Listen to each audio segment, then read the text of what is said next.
Before you get comfortable, take a moment to like the video and subscribe, but only if you genuinely enjoy what I do here. And let me know in the comments where you're tuning in from and what time it is for you. It's always fascinating to see who's joining us from around the world. Now dim the lights, maybe turn on a fan for that soft background hum, and let's ease into tonight's journey together.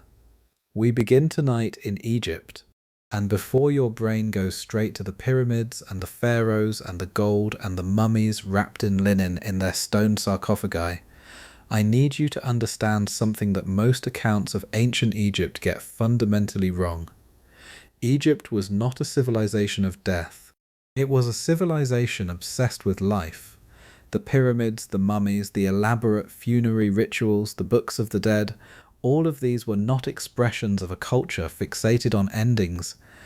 They were expressions of a culture so convinced of the value and the continuity of life that it spent enormous resources ensuring that life continued in every possible form beyond the boundaries of the biological.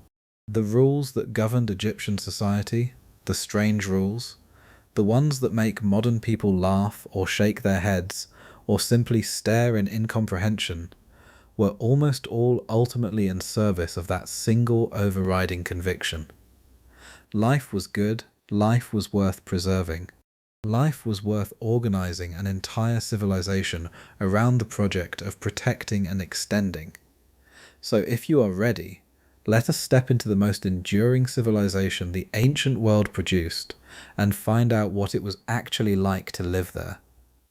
Starting with the rules, the extraordinary, inexplicable, and completely logical rules of ancient Egypt.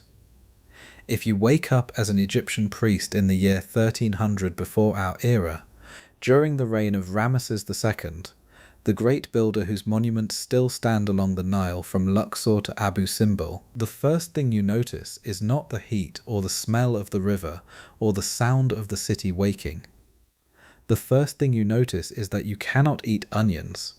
This is not a preference, it is not a dietary recommendation. It is a religious prohibition backed by theological reasoning that has been in place for centuries before you were born, and that will remain in place for centuries after you die.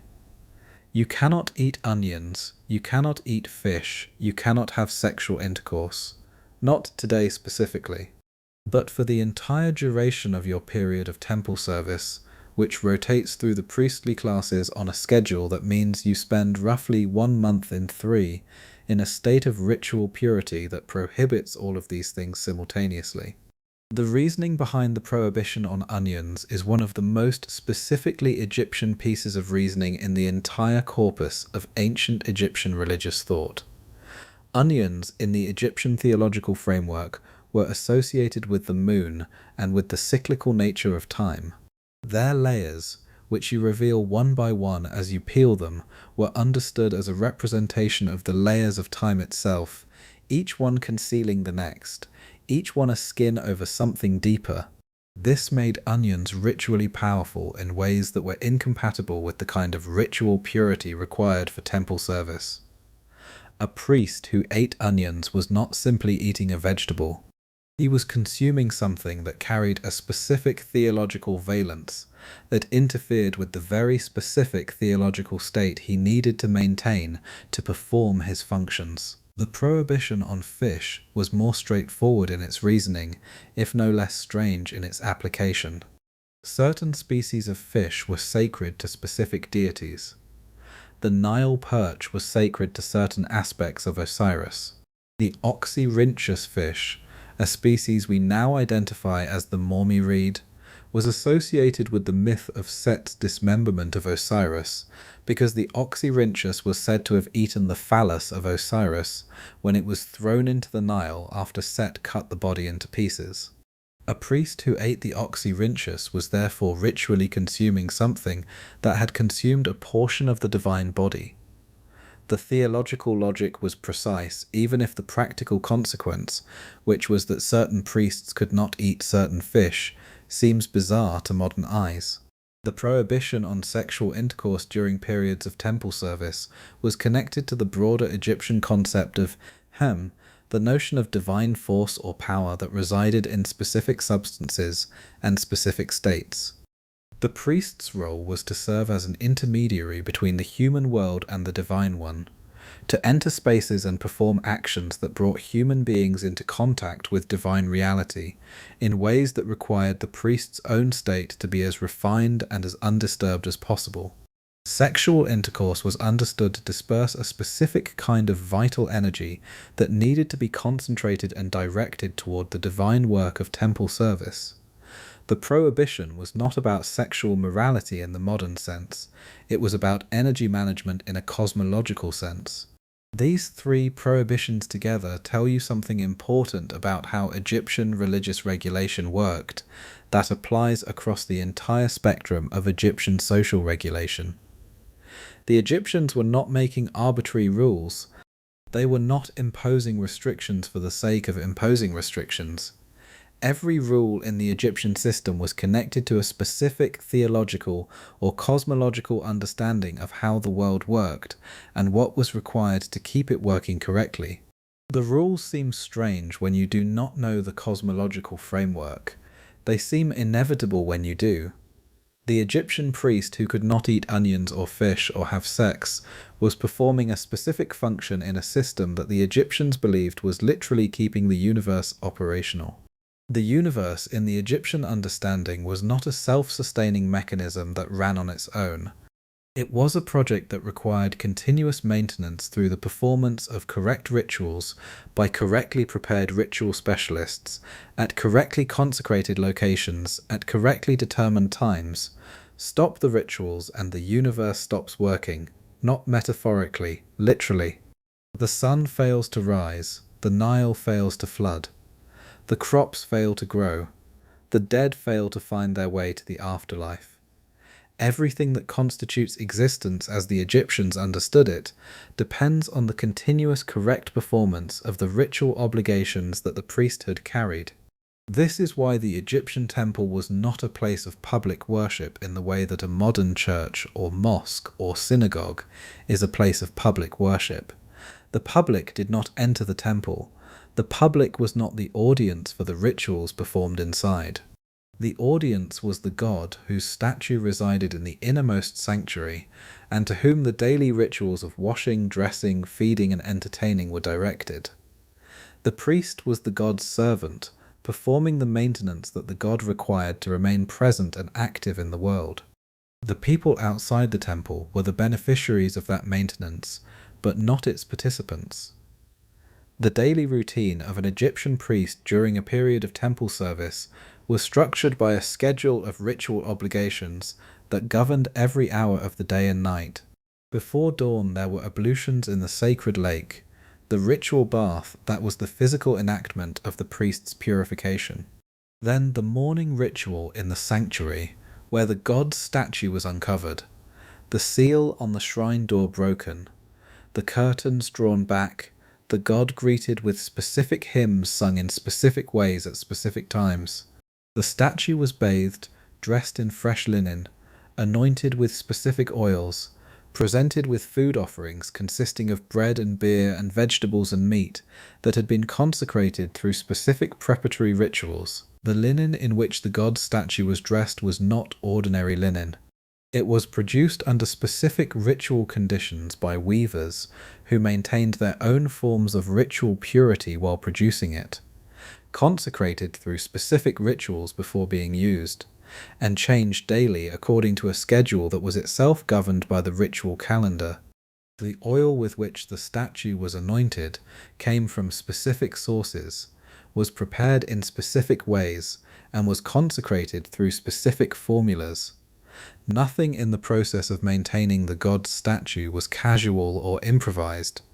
Everything was specified to a degree of precision that strikes modern observers as obsessive and that made complete sense within the framework of a theology that held that the quality of the divine presence in the world depended directly on the quality of the maintenance performed on its physical manifestation. The food offerings presented to the god were then, after the ritual presentation, distributed to the priests as part of their compensation for temple service. This system, in which food was first consecrated as divine sustenance and then redistributed to the human servants of the divine, was one of the primary mechanisms by which Egyptian temples functioned as economic institutions as well as religious ones. The great temples of the New Kingdom period, Karnak and Luxor, and Abu Simbel and dozens of others along the length of the Nile, controlled enormous agricultural estates whose products flowed into the temple as offerings and then back out again as priestly compensation. The god, in the Egyptian understanding, did not actually consume the food. He consumed its essence, its spiritual reality, and the physical substance was then returned to the human world for human use. The system was simultaneously theologically coherent and economically efficient. The rules governing the scribes who worked alongside the priests were different in their specifics, but similar in their underlying logic. The scribe in ancient Egypt was not simply a person who could write. He was a specialist in a technology that was simultaneously practical and magical, a man who had mastered a writing system of several hundred signs, each of which carried cosmological significance beyond its phonetic value, and who used that mastery to perform functions that ranged from the administrative to the religious to the therapeutic. The hieroglyphic writing system that the Egyptians used for formal and religious inscriptions was not simply a code for transcribing language. Each sign was understood to be an image of the thing it represented, and that image was understood to be connected to the reality of the thing in ways that gave it power over that reality. A hieroglyphic inscription was not just a record of words. It was an activation of the realities those words described. This is why the Egyptians sometimes deliberately damaged the hieroglyphic signs for dangerous animals or enemies in formal inscriptions, cutting the snake sign in half or omitting the legs from the human figure representing an enemy. A complete sign was a sign with power. A damaged sign was a sign with reduced or neutralized power. You could protect yourself from the dangerous thing by damaging its image in the inscription that would persist after your death. This logic extended to an entire technology of protective writing that the scribes controlled. The magical papyri that have survived from ancient Egypt, some of the most extensive collections of practical magic in the ancient world, represent the working tools of scribes who used their writing expertise to produce amulets, spells, and protective texts for clients who paid for their services. The scribe who wrote a protective formula for a sick child was not simply writing words. He was activating the protective force contained in the specific combination of signs he selected and inscribed. The formula worked because the signs were correct, because they were written by someone with the ritual preparation required to activate them, and because the materials on which they were written had been properly consecrated. The rules governing the production of these magical texts were as precise as the rules governing temple ritual. Specific formulas had to be written at specific times, in specific substances, on specific materials. Some formulas required lapis lazuli ink. Others required ink mixed with the blood of a specific animal. Some had to be written at sunrise. Others could only be written by a priest who had not spoken since his morning ablutions. The precision was not arbitrary.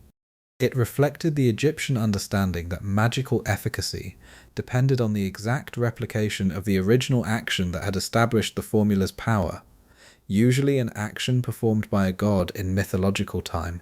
To reproduce the formula correctly was to participate in the original divine action and to inherit its power. The cat rules of ancient Egypt are among the most famous and most misunderstood aspects of Egyptian culture.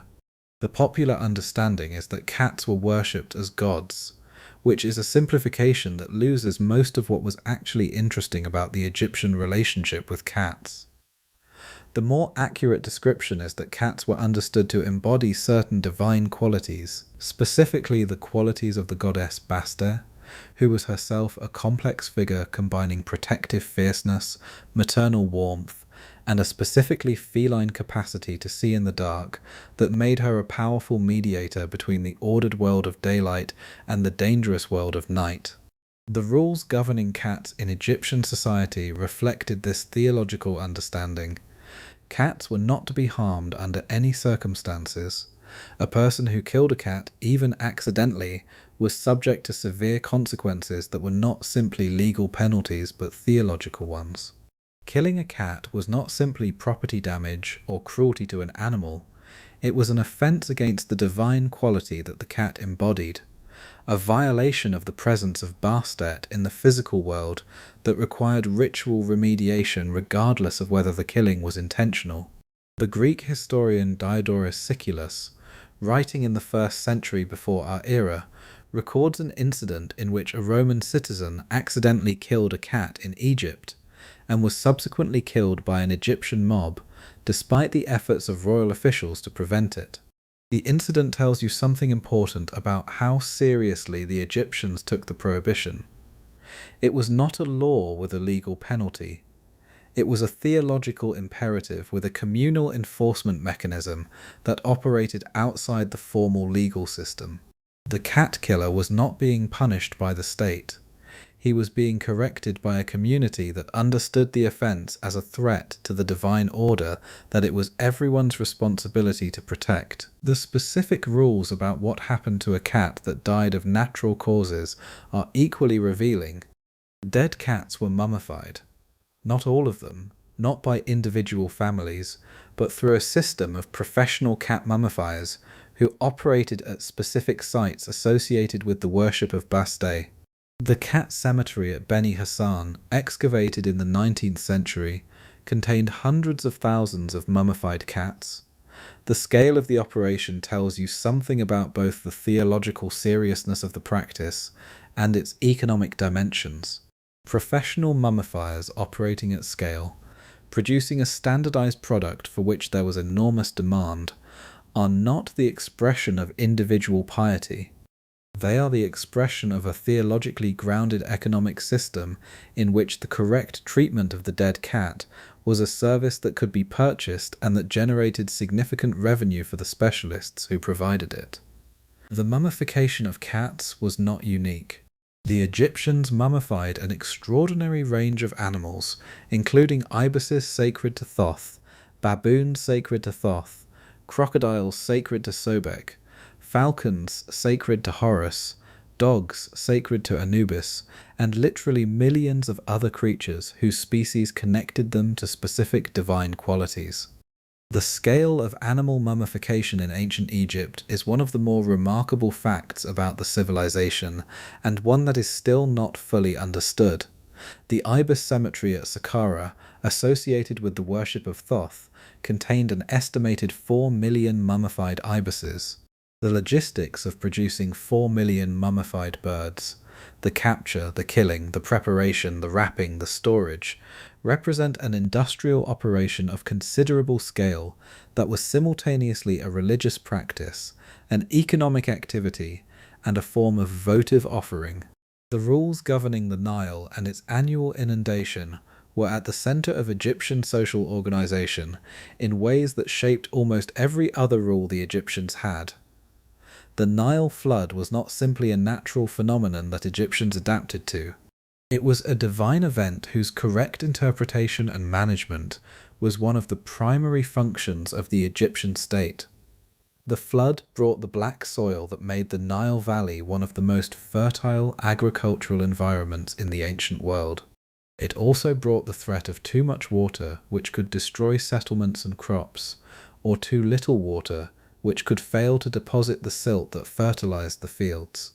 Reading the flood correctly, knowing what its height meant for the coming year's agricultural prospects, was one of the most practically important skills in the Egyptian administrative system.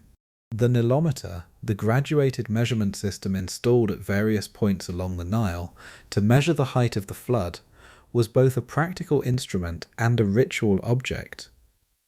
The readings taken from the nilometer were not simply technical data, they were divine communications that required interpretation by specialists who understood the theological significance of specific water heights.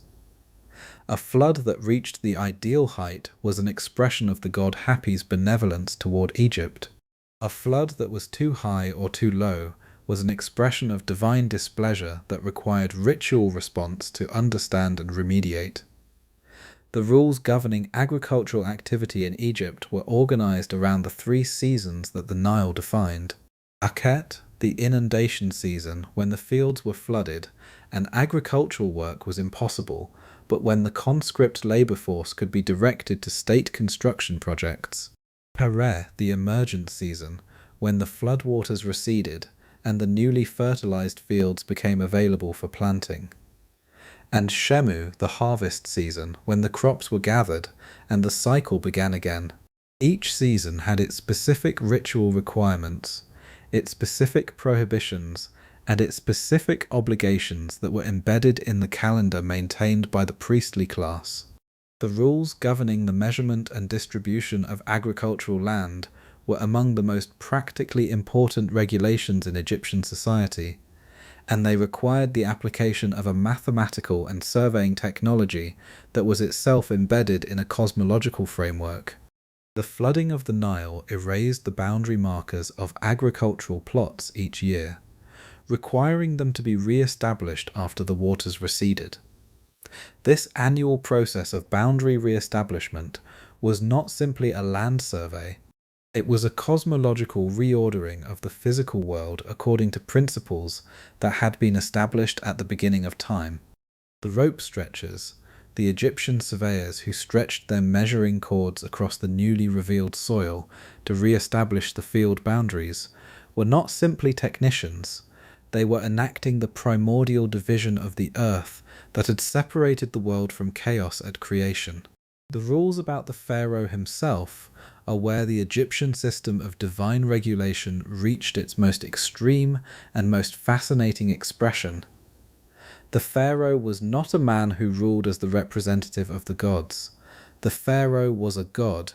Specifically, the pharaoh was understood to be the living embodiment of Horus, the falcon god who represented divine kingship in the world, and after death to become an aspect of Osiris, the god of the dead who had been the first king and whose resurrection was the model for all subsequent royal immortality.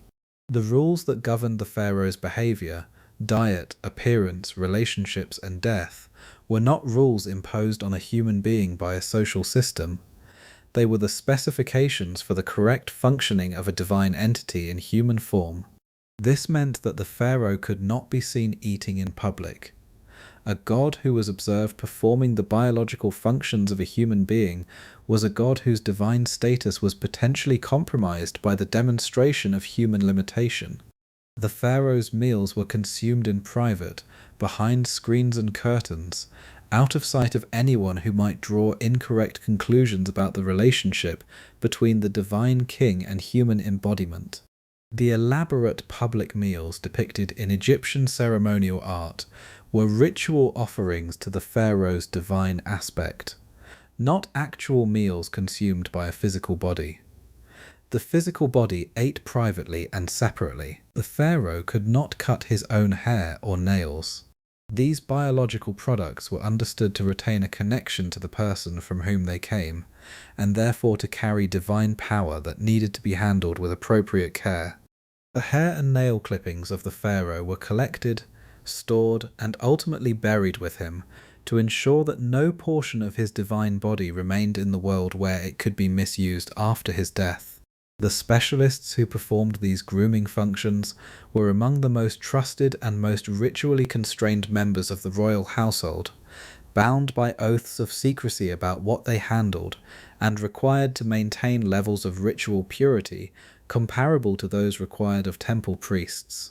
The pharaoh could not show weakness, not physical weakness, not emotional weakness, not any form of limitation that might compromise the perception of his divine completeness. The royal inscriptions that survive from the New Kingdom period present pharaohs of unbroken military success, superhuman physical prowess, and unlimited divine favour. Ramesses II's account of the Battle of Kadesh, inscribed on temple walls across Egypt, describes his personal heroism in terms that go considerably beyond what any military history would recognize as realistic, and that were intended to convey theological truth rather than factual accuracy. The pharaoh who fought like a god at Kadesh was the pharaoh being correctly described in theological terms. The actual human battle, with its uncertainties and its near disasters, was irrelevant to the inscription because the inscription's purpose was not to record the battle but to affirm the divine nature of the king. The rules governing the royal harem, the per-kanret or house of confinement, were extensive and carefully enforced for reasons that combined the political with the theological. The pharaoh's wives were not simply sexual partners or domestic companions. They were the vessels through whom divine royal lineage was transmitted to the next generation, and the rules governing their lives reflected the theological importance of that function. The great royal wife, the primary queen, held a specific theological status that was different from the lesser wives, and was connected to specific divine roles in the royal ritual. She was not simply the pharaoh's favorite wife. She was the earthly counterpart of specific divine feminine principles that the royal theology required to be present in the king's household. The rules about succession were among the most consequential and most contested aspects of the Egyptian royal system. The ideal succession was from father to son, maintaining the divine lineage in the direct male line. In practice, Egyptian royal succession was frequently complicated by the presence of multiple sons from multiple mothers, by the political influence of the queen's family, by the role of the vizier and the high priesthood in managing the transition of power, and by the periodic incapacity or early death of the designated heir. The rules that were supposed to govern succession were clear in principle and contested in practice in ways that produced some of the most dramatic episodes in Egyptian history. Hatshepsut's assumption of the full pharaonic role, which we discussed in an earlier session, was one of the most dramatic of these episodes. Her 20-year rule as pharaoh, depicted in the official record with the male attributes of the pharaonic office including the false beard, was not simply an anomaly. It was the application of pharaonic ideology to a situation that ideology had not anticipated and for which the system had no formal procedure. The ideology said the pharaoh was the embodiment of Horus and must rule. The person in position to embody that role most effectively was Hatshepsut. The system accommodated the contradiction with the same pragmatic creativity that it applied to all such contradictions between ideal and reality. The rules governing death and the afterlife in Egypt are the most elaborately developed in the ancient world and the most revealing of the underlying Egyptian cosmological assumptions. Death in Egypt was not an ending. It was a transition, a passage from one form of existence to another that required careful preparation and correct performance of specific rituals to navigate successfully. The failure to navigate the transition correctly did not result in punishment in an afterlife. It resulted in the failure to achieve any afterlife at all, which was understood as the true death, the annihilation of the person's existence in any form. The preparation of the body through mummification was not simply a preservation technique. It was a ritual transformation of the physical body into an eternal body, a sar that would serve as one of the several components of the person's post-mortem existence. The Egyptians did not have a single concept of the soul. They had multiple concepts, multiple aspects of the person that required different forms of maintenance and different ritual treatments to ensure their continued existence and well-being after death. The ka, the vital force, or double that, represented the person's life energy, and that required food and drink offerings to maintain. The ba, the aspect of the person that could move between the worlds, and that was depicted as a human-headed bird flying in and out of the tomb. The akar, the effective spirit that resulted from the successful union of the ka and ba, and that represented the person's full post-mortem existence. The Ren, the name which had its own form of existence and whose preservation was one of the reasons Egyptian inscriptions so carefully recorded the names of the people they commemorated. The rules governing the correct performance of the opening of the mouth ceremony, the ritual that transformed the mummified body from a preserved corpse into a living divine body capable of receiving offerings and inhabiting the afterlife, were specified in such detail and considered so critical that a version of the ceremony was performed not only on human bodies but on divine statues and on any object that was intended to function in a ritual context. The ceremony involved specific gestures with specific ritual instruments, specific words spoken in specific orders, specific offerings made in specific ways, and required a specialist, typically a son or a priest playing the role of a son, to perform the key actions that opened the senses of the deceased to the experience of the afterlife.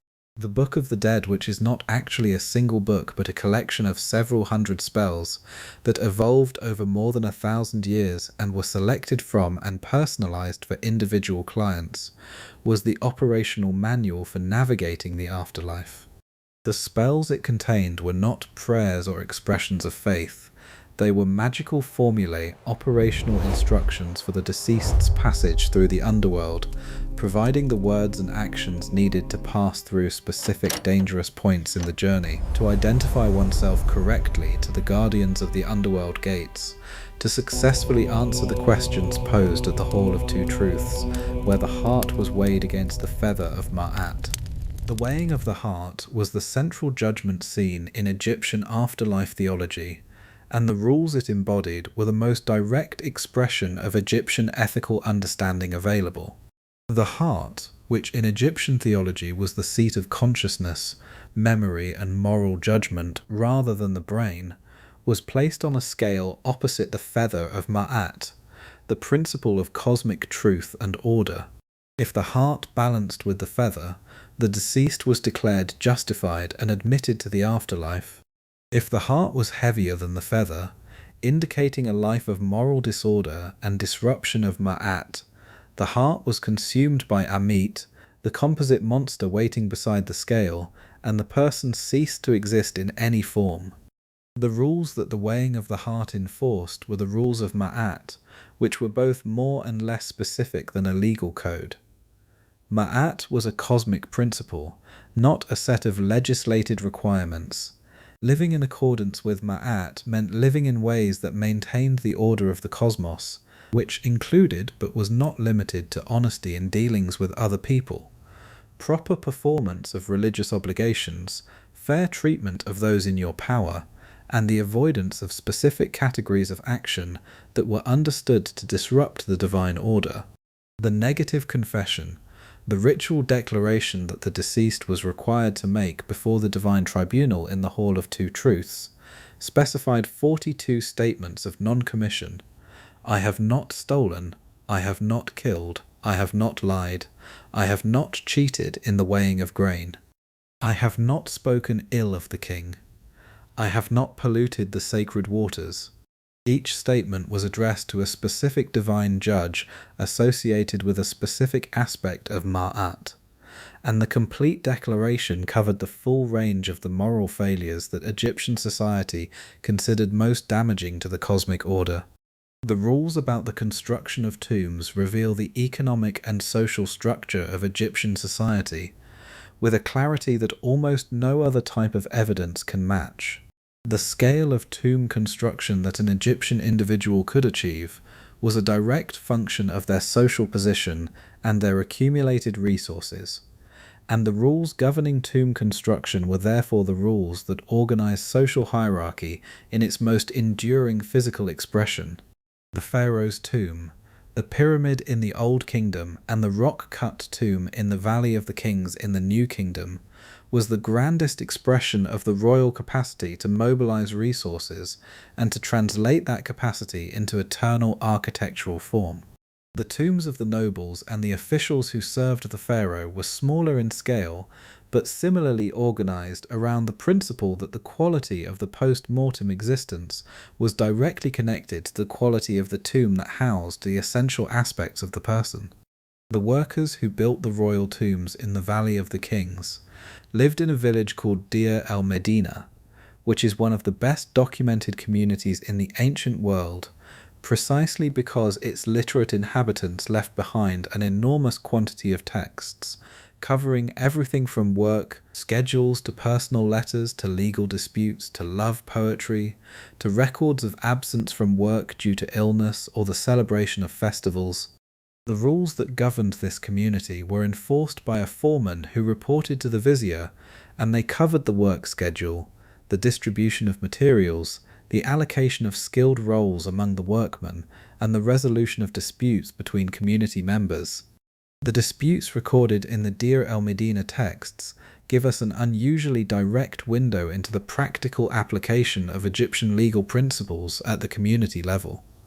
Workers who stole materials from the royal construction project, wives who complained about husbands who had not paid their debts, families in dispute over inheritance, accusations of infidelity and their consequences.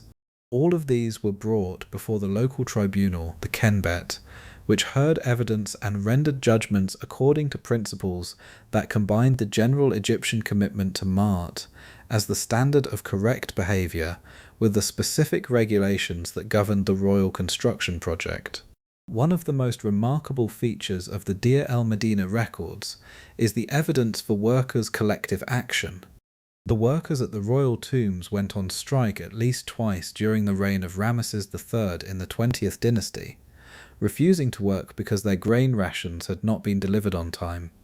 The strikes were successful, the rations were delivered, and the work resumed. Workers in the most rigidly hierarchical society of the ancient world, building the tombs of god-kings, exercising collective bargaining through work stoppage and winning, is one of the more unexpected moments in the long history of labour relations. The rules governing Egyptian medicine reveal the intersection of practical knowledge and magical thinking that characterized the Egyptian intellectual tradition more broadly. Egyptian medicine was not purely magical, and it was not purely empirical. It was both simultaneously, with different treatments for different conditions calibrated to what the Egyptians understood about the specific nature of each condition. The Ebers Papyrus, the most extensive surviving Egyptian medical text, contains hundreds of prescriptions for conditions ranging from headache to crocodile bite to gynecological disorders to eye diseases. Some of the prescriptions are purely herbal, specifying plant substances whose pharmacological properties are in some cases confirmed by modern analysis.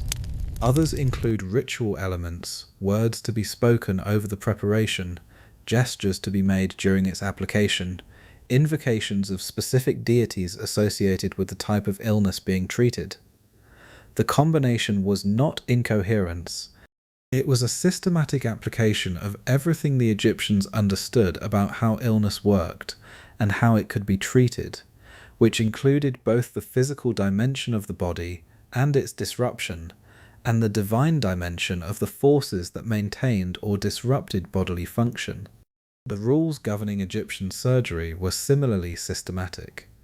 The Edwin Smith Papyrus, the earliest surviving surgical text in the world, describes 48 surgical cases in a format that would be recognizable to modern clinicians, including examination, diagnosis, treatment, and prognosis. The prognosis section of each case includes 3 possible assessments: a condition I will treat, a condition I will contend with, a condition for which there is nothing to be done. This tripartite assessment of treatability reveals a sophisticated empirical tradition that distinguished between what medicine could address and what it could not, and that was honest with its practitioners and presumably its patients about the limits of the available interventions. The Egyptian rules about beauty and personal appearance were as elaborately specified and as theologically grounded as every other aspect of Egyptian social regulation. The use of kohl around the eyes, the black antimony-based pigment that gives Egyptian figures their characteristic intense-eyed appearance in art, was not simply cosmetic, it was protective. The thick application of kohl around the eye reduced the glare of the Egyptian sun, which was a practical benefit, but it also provided protection against the evil eye, against the malevolent gaze of enemies and supernatural forces, and against the specific eye diseases that were endemic in the Nile Valley, where flies carried bacterial infections that produced the conjunctivitis and trachoma that appear repeatedly in the medical papyri. The specific rules about who could wear which wigs, what quality of linen was appropriate to which social level, what forms of jewelry indicated which ritual or social status, were all part of the same comprehensive system of visible social coding that the ancient world used in the absence of the documentary identification systems we rely on today. An Egyptian who could read the visual codes of dress and jewelry and makeup could determine the social position, the ritual status, and in some cases the specific functions of anyone they encountered as quickly and as accurately as a modern person reads the information conveyed by a business card. The rules about time and the calendar were among the most practically important and most theologically loaded regulations in the Egyptian system. The Egyptian civil calendar of 365 days, divided into 3 seasons of 4 months each with 5 additional days at the end of the year, was one of the most successful administrative tools in the ancient world. Its regularity made it ideal for planning agricultural activities, scheduling tax collections, organizing labor corvées, and dating legal and administrative documents. But it was not a perfect solar calendar, because it did not include the quarter-day adjustment that the Julian and Gregorian reforms later introduced, which meant it slowly drifted out of alignment with the actual solar year at the rate of 1 day every 4 years. The 5 additional days at the end of the year, the epagomenal days, were understood to be the birthdays of 5 specific deities: Osiris, Horus the Elder, Set, Isis, and Nephthys, and were considered days outside the regular calendar, days that did not belong to any of the 3 seasons and that therefore existed in a kind of temporal limbo between one year and the next. They were associated with specific risks and specific opportunities, and the rules governing what was permitted and what was prohibited on each of the 5 days were specified in calendrical texts that have survived from several periods of Egyptian history. Working on certain of these days was prohibited. Specific activities were dangerous on specific days. The knowledge of which days carried which prohibitions was a specialized form of expertise that the literate priestly class maintained, and that ordinary Egyptians consulted when planning activities of significance. The lucky and unlucky days calendar, the Hammurabical texts that survive from the New Kingdom, extended this calendar regulation across the entire year, assigning each day a valence of auspicious, inauspicious, or mixed, based on the mythological events that had occurred on that day in divine time, and that therefore coloured its character in human time. The Egyptian who consulted the Hammurabical calendar before beginning a journey, signing a contract, starting a building project, or naming a child, was not being superstitious in the modern sense. He was applying a sophisticated understanding of temporal pattern and mythological significance to the practical decisions of daily life in a way that was entirely consistent with the Egyptian cosmological framework. The rules governing trade and commerce in ancient Egypt were organized differently from the rules governing trade in the commercial cultures of Mesopotamia or the later Greek and Roman worlds, because Egypt did not have a money economy in the conventional sense until the late period when Greek influence introduced coinage. Egyptian commerce operated on a system of commodity exchange, in which the value of different goods was expressed in terms of standard units of copper or grain, not coins, and in which complex transactions were conducted through a system of equivalent exchange that required considerable numerical literacy to execute correctly. The records of market transactions that survive from Deir el-Medina and other sites show Egyptian traders exchanging fish for grain, oil for linen, copper tools for vegetables, in combinations that required them to calculate the relative values of the goods being exchanged in terms of the Deben copper weight that served as the standard unit of account. A transaction that involved exchanging a bed for grain and oil and copper required the parties to agree on the Deben value of the bed and then to assemble a combination of goods whose total Deben value was equivalent. The negotiation of these equivalences was a practical skill that experienced traders developed through repeated transactions, and that less experienced participants in the market navigated with varying degrees of success. The rules about debt and obligation in Egypt were enforced through a combination of the formal legal system, the local Kenbet tribunal, and the social pressure of community life in the relatively small and closely interconnected communities that characterized Egyptian settlement patterns. A person who owed goods to another and failed to deliver them was subject to complaint before the Kenbet, which could order the delivery or award compensation from the debtor's other assets. More importantly, the debtor who failed to honor an obligation was a person who was living in violation of Ma'at, whose failure to maintain the correct social relationships that Ma'at required was a form of cosmic disorder that damaged not only the creditor, but the community as a whole.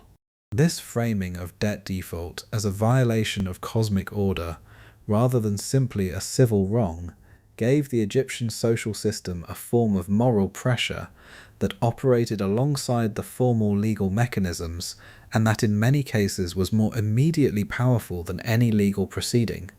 The person who owed you grain and failed to deliver it was not simply your debtor. He was someone whose behavior was disrupting the divine order, and whose community standing was compromised by that disruption in ways that affected every aspect of his social life in the densely interconnected world of an Egyptian village or town. Now let us leave Egypt and cross the great desert to the east, to the land between the rivers, to Mesopotamia, where a different civilization was developing a different set of extraordinary rules that reveal a different but equally coherent understanding of how the world worked and what was required to keep it working. If you are a merchant in Babylon in the year 1750 before our era, during the reign of the great lawgiver Hammurabi, you are living in one of the most commercially sophisticated societies that the ancient world had yet produced. Babylon in this period was a city of perhaps 100,000 people, the capital of an empire that had recently unified the warring city-states of Mesopotamia under a single political authority, and the center of a commercial network that extended from the Persian Gulf in the south to Anatolia in the north and to the Levantine coast in the west. The rules that governed your commercial life were not the informal customs of a pre-legal society. They were codified law, inscribed on a stone stele nearly 2.5 meters tall that stood in a public place where anyone who could read, or who knew someone who could read, could access the legal standards that governed the commercial, family, and criminal matters of Babylonian society. The Code of Hammurabi, one of the earliest and most extensive legal codes in the ancient world, contained 282 specific laws covering everything from property theft to professional malpractice, to the rights of women in marriage, to the treatment of debt slaves, to the rules of inheritance. The law code was not the first written law in human history. Earlier collections of laws from the Sumerian city-states of the 3rd millennium before our era survive in fragmentary form, but the Code of Hammurabi is the most complete, the most systematic, and the most revealing of the legal thinking of the ancient Near East. And it begins with something that no modern legal code begins with. It begins with the gods. The prologue to the Code of Hammurabi is a statement of cosmic authorization. Hammurabi did not give these laws on his own authority. He received them from Shamash, the sun god and the god of justice, who is depicted at the top of the stele handing the symbols of royal authority to Hammurabi, while the king stands in a posture of respectful reception. The laws were not the king's laws. They were divine laws that the king had been chosen to receive and promulgate. The king's authority to legislate was itself derived from and limited by the divine commission that had been entrusted to him. This theological grounding of legal authority is not simply decorative. It had practical implications for how the laws were understood and applied. A law that came from Shamash was not subject to royal revision without a new divine mandate. A judge who violated a law that came from Shamash was not simply making a legal error, he was committing a theological offense. The specific laws in the code reveal a society that was grappling with the same fundamental challenges that all complex urban societies face: managing commercial transactions, resolving disputes, protecting the vulnerable from the powerful, and maintaining the basic social order that makes urban life possible. The law of the surgeon that we encountered in our earlier discussion, which specified that a surgeon whose patient died from an operation lost his hands, was one expression of a broader principle about professional accountability that ran through multiple sections of the code. The builder whose house collapsed was subject to the same logic. The brewer who sold bad beer was subject to a fine. The innkeeper who allowed criminals to meet in her establishment without reporting them to the authorities was subject to death. The death penalty in the Code of Hammurabi was applied to a range of offences that modern legal systems would not treat as capital crimes, and its application reflected specific assessments of what behaviours were most threatening to the social order that Babylon required. Theft from a temple or a palace was a capital offence. Theft from a private individual was not, unless the theft was of something that had been entrusted to the thief's care, which transformed it from theft into a specific form of breach of trust that the code treated more seriously. The distinction between theft and breach of trust, between taking what you were not given and misusing what you were given, reflects a specifically Babylonian concern with the reliability of commercial relationships in a society where credit, consignment, and agency relationships were central to how commerce worked. The rules about marriage and family in the Code of Hammurabi reflect a society that was attempting to manage the competing interests of families, individuals, and the state in the reproduction and inheritance of property and status. Marriage was a formal legal institution established by a contract between the husband and the wife's family. A marriage without a contract was not legally recognized.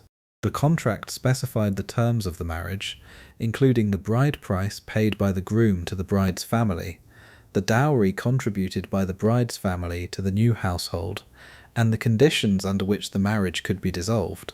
The rules about divorce were asymmetrical in ways that reflected the patriarchal structure of Babylonian society, but that also provided specific protections for women that were not present in all ancient legal systems. A man could divorce his wife by paying her a specific amount determined by the terms of the original marriage contract and returning her dowry. A woman could not initiate divorce in the same way, but she could appeal to a tribunal if she had been treated badly by her husband, and if the tribunal found in her favour she could recover her dowry and return to her family.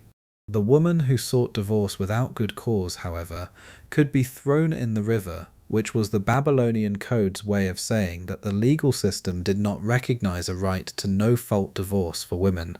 The rules about adoption in Babylon were extensive and revealing of a society where the transmission of craft skills and family businesses through the next generation was a primary economic concern. A craftsman who adopted a son and taught him his craft could not be deprived of that adoption by the son's birth family if the adoption was properly established and the skill transmission had occurred. A child who denied his adoptive parents could have his tongue cut out. A child who said to his adoptive parents, "You are not my father," or "You are not my mother," and then returned to his birth family, forfeited any claim on the adoptive family's estate. The rules were designed to make adoption commitments as binding as birth relationships, because the economic function of adoption, the transmission of skilled knowledge and business relationships across generations, required the same security of commitment that biological parenthood provided. The rules about debt and debt slavery in Babylon represent one of the most practically consequential areas of the code for ordinary people. Babylonian society was a credit economy in which farmers borrowed grain before the harvest and repaid with interest after it, in which merchants borrowed silver to fund trading expeditions and repaid with profit on their return, and in which the failure of a harvest or a trading venture could leave a borrower unable to repay with consequences that extended to his family.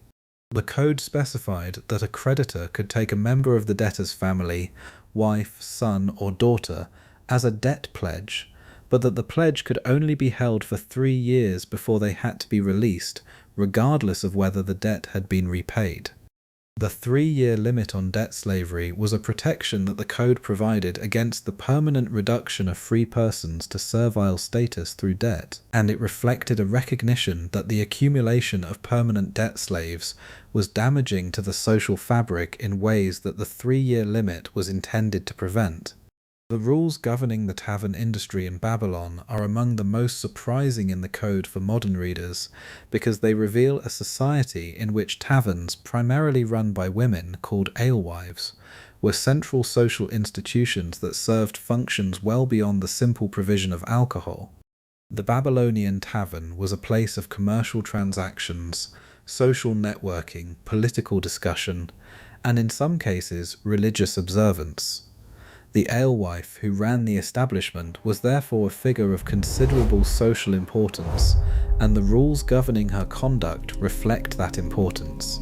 She was required to sell beer at the correct price established by the weights and measures standards. She was prohibited from accepting silver for beer, only grain, which reflected the grain-based rather than metal-based nature of everyday transactions. She was required to report to the palace any criminals who met in her establishment, and she was prohibited from watering down the beer, which is perhaps the most practically relatable regulation in the entire Code of Hammurabi, and which was enforced by drowning. The watering of beer was not simply commercial fraud in Babylonian terms, it was a disruption of the correct relationship between the quality of goods offered and the value received in exchange, which was a form of the same cosmic dishonesty that the code addressed throughout its provisions. The god Shamash, from whom Hammurabi had received the laws, was not only the god of justice in the abstract, he was the god who established correct weights and measures, who guaranteed that what was represented was what was delivered. A brewer who watered her beer was violating the divine standard of commercial honesty that Shamash had established, and that Hammurabi's law was designed to maintain. But Babylon has more to offer before we leave it. Because the Code of Hammurabi is only the most visible layer of a legal and social system that was considerably more complex and considerably more interesting than the stone stele suggests.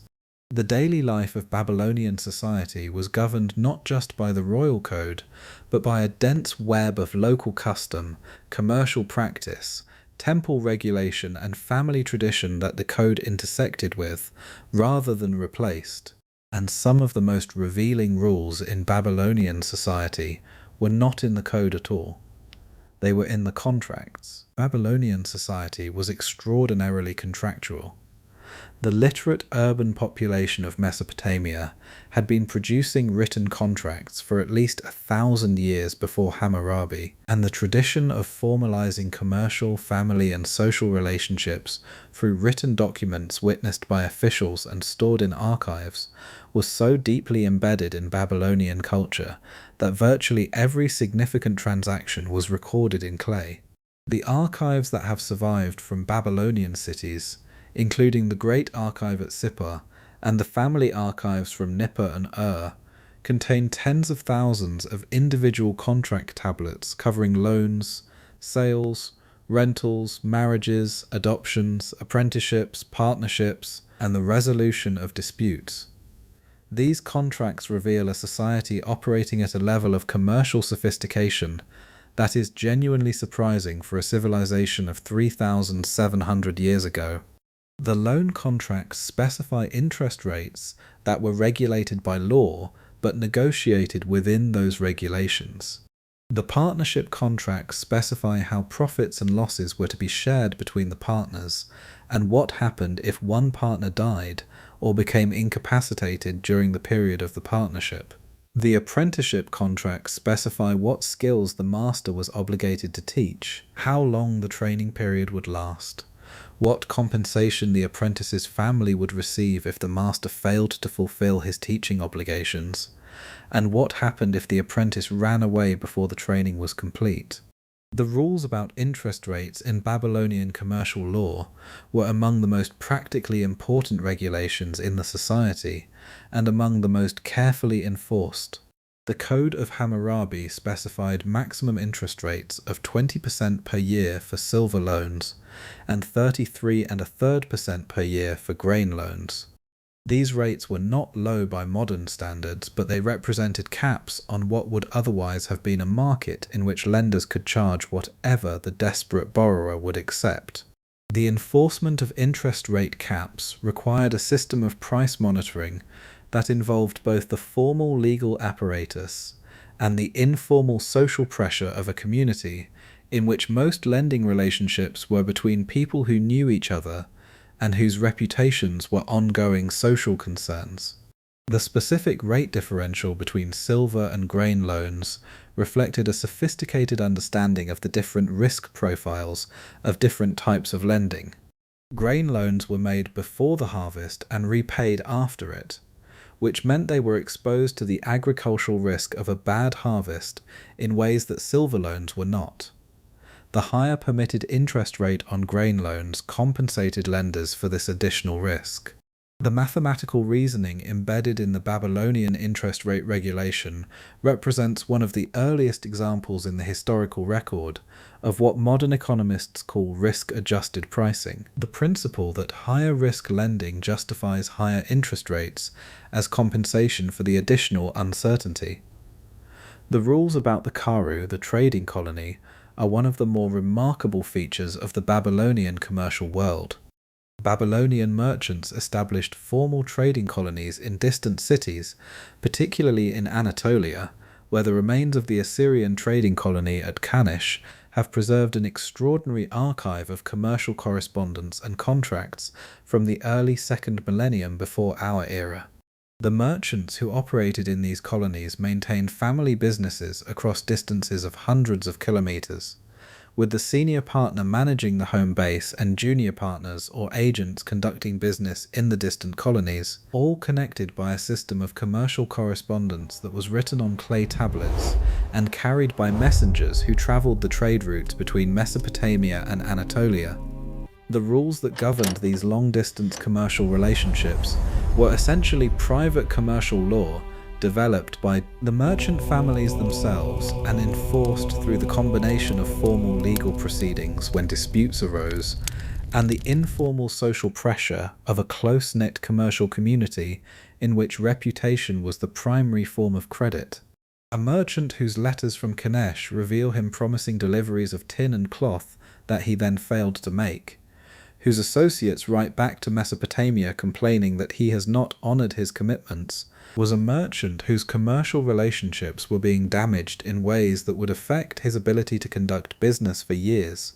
The letters from Kanesh are full of exactly this kind of commercial complaint and counter-complaint of accusations of bad faith and demands for accounting and expressions of the kind of commercial outrage that reveals how seriously the merchants took the rules of honest dealing that their business depended on. The temple as economic institution in Babylon was as important as the temple as religious institution, and the rules governing the temple's commercial activities were as elaborate as the rules governing its ritual ones. Babylonian temples were not simply places of worship. They were landowners, employers, lenders, manufacturers, and traders on a scale that made them major economic actors in the Babylonian urban economy. The Temple of Marduk in Babylon controlled agricultural estates, employed weavers to produce textiles for sale, lent silver at the regulated rates, and maintained warehouses full of the commodities that flowed in as offerings and out as payments to workers and creditors. The rules governing the Naditu women, the celibate women dedicated to the god Shamash at the Temple of Sippar, reveal a specifically Babylonian institution that had no equivalent in the ancient world, and that combined religious dedication with commercial activity in ways that modern categories find difficult to accommodate. Naditu women were daughters of wealthy families who were dedicated to the temple and who lived in a cloister attached to the temple complex. They were celibate and could not bear children, but they were not cloistered in the modern sense of being cut off from the world.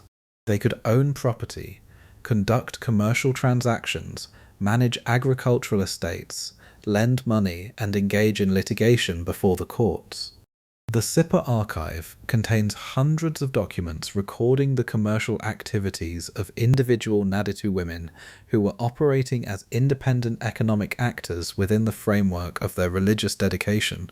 The specific rules about what Naditu women could and could not do in terms of commercial activity were complex and evolved over the period during which the institution flourished.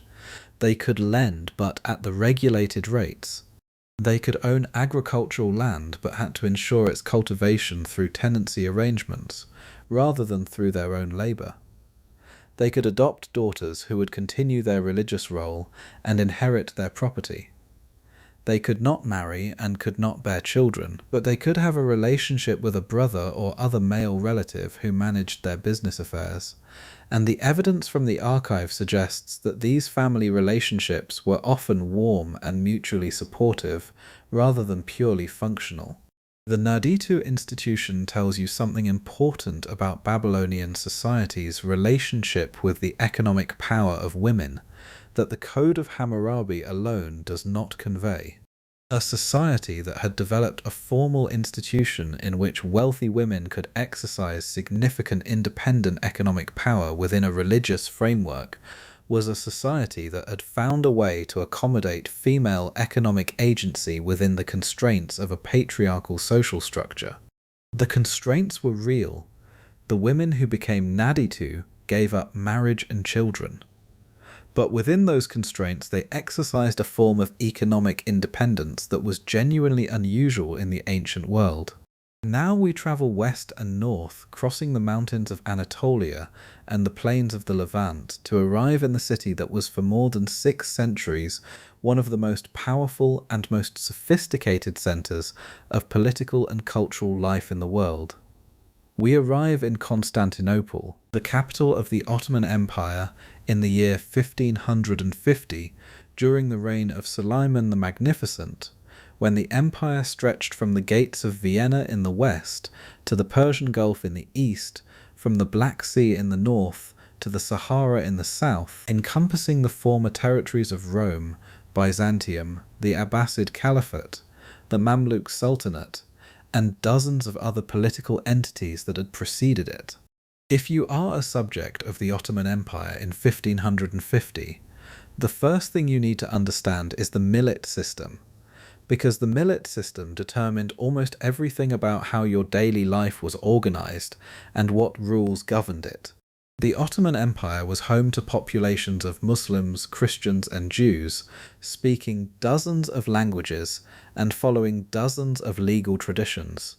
The millet system was the Ottoman solution to the problem of governing this diversity, and it was one of the most sophisticated experiments in multi-confessional administration that the pre-modern world produced. Under the millet system, each recognized religious community, the Muslim community, the Greek Orthodox community, the Armenian Apostolic community, the Jewish community, and eventually others, was permitted to administer its own internal affairs according to its own religious law, under the leadership of its own religious authorities. Family law, marriage, divorce, inheritance, education, religious practice, and a range of other personal and communal matters were governed by the law of each community rather than by a single imperial code that applied to everyone uniformly. The Ottoman state reserved for itself taxation, military service, and the maintenance of public order. Everything else, to a very considerable degree, it left to the communities to manage according to their own traditions. This arrangement was not simply tolerance in the modern sense. It was a sophisticated administrative solution to a real governance problem. The Ottoman state lacked the administrative capacity to impose uniform legal standards across an empire of this size and diversity. Even if it had possessed that capacity, the theological and political costs of imposing Islamic law on Christian and Jewish subjects who had their own legal traditions would have generated resistance that would have been costly to manage. The millet system avoided these costs by delegating community management to the communities themselves, while retaining imperial control over the things that mattered most to imperial power. The rules that governed the relationship between the Ottoman state and the non-Muslim communities were embodied in the concept of dhimmi status, the protected but subordinate position of recognized non-Muslim religious communities. Dhimmis paid a specific tax, the jizya, in lieu of military service. They were subject to specific sumptuary regulations about dress and the appearance of their religious buildings. They could not bear arms, could not ride horses in the presence of Muslims in some periods and places, could not build new houses of worship taller than existing mosques. These restrictions were applied with varying degrees of strictness at different times and in different places across the empire, and the general trajectory of the Ottoman treatment of its non-Muslim subjects was considerably more tolerant than the treatment of religious minorities in contemporary European states, where Jews were being expelled from Spain and heretics were being burned across the continent. The rules of the Ottoman palace, the Topkapi Saray that Mehmed II built on the promontory overlooking the Golden Horn after the conquest of Constantinople in 1453, were among the most elaborate in the world, and reflected a theory of royal power and royal accessibility that had evolved from Byzantine, Persian, and specifically Ottoman traditions into something unique and extraordinarily sophisticated. The palace was not a single building, but a complex of courts and buildings organized in a hierarchical sequence from the outer court, where public business was conducted, through the middle court, where the administrative functions of the empire were managed, to the inner court, where the sultan's private household was located, to the harem, where the sultan's family lived. Access to each court was governed by rules of increasing strictness. The outer court was accessible to any subject who had legitimate business with the imperial administration. The middle court was accessible only to officials of the imperial government and to those they admitted.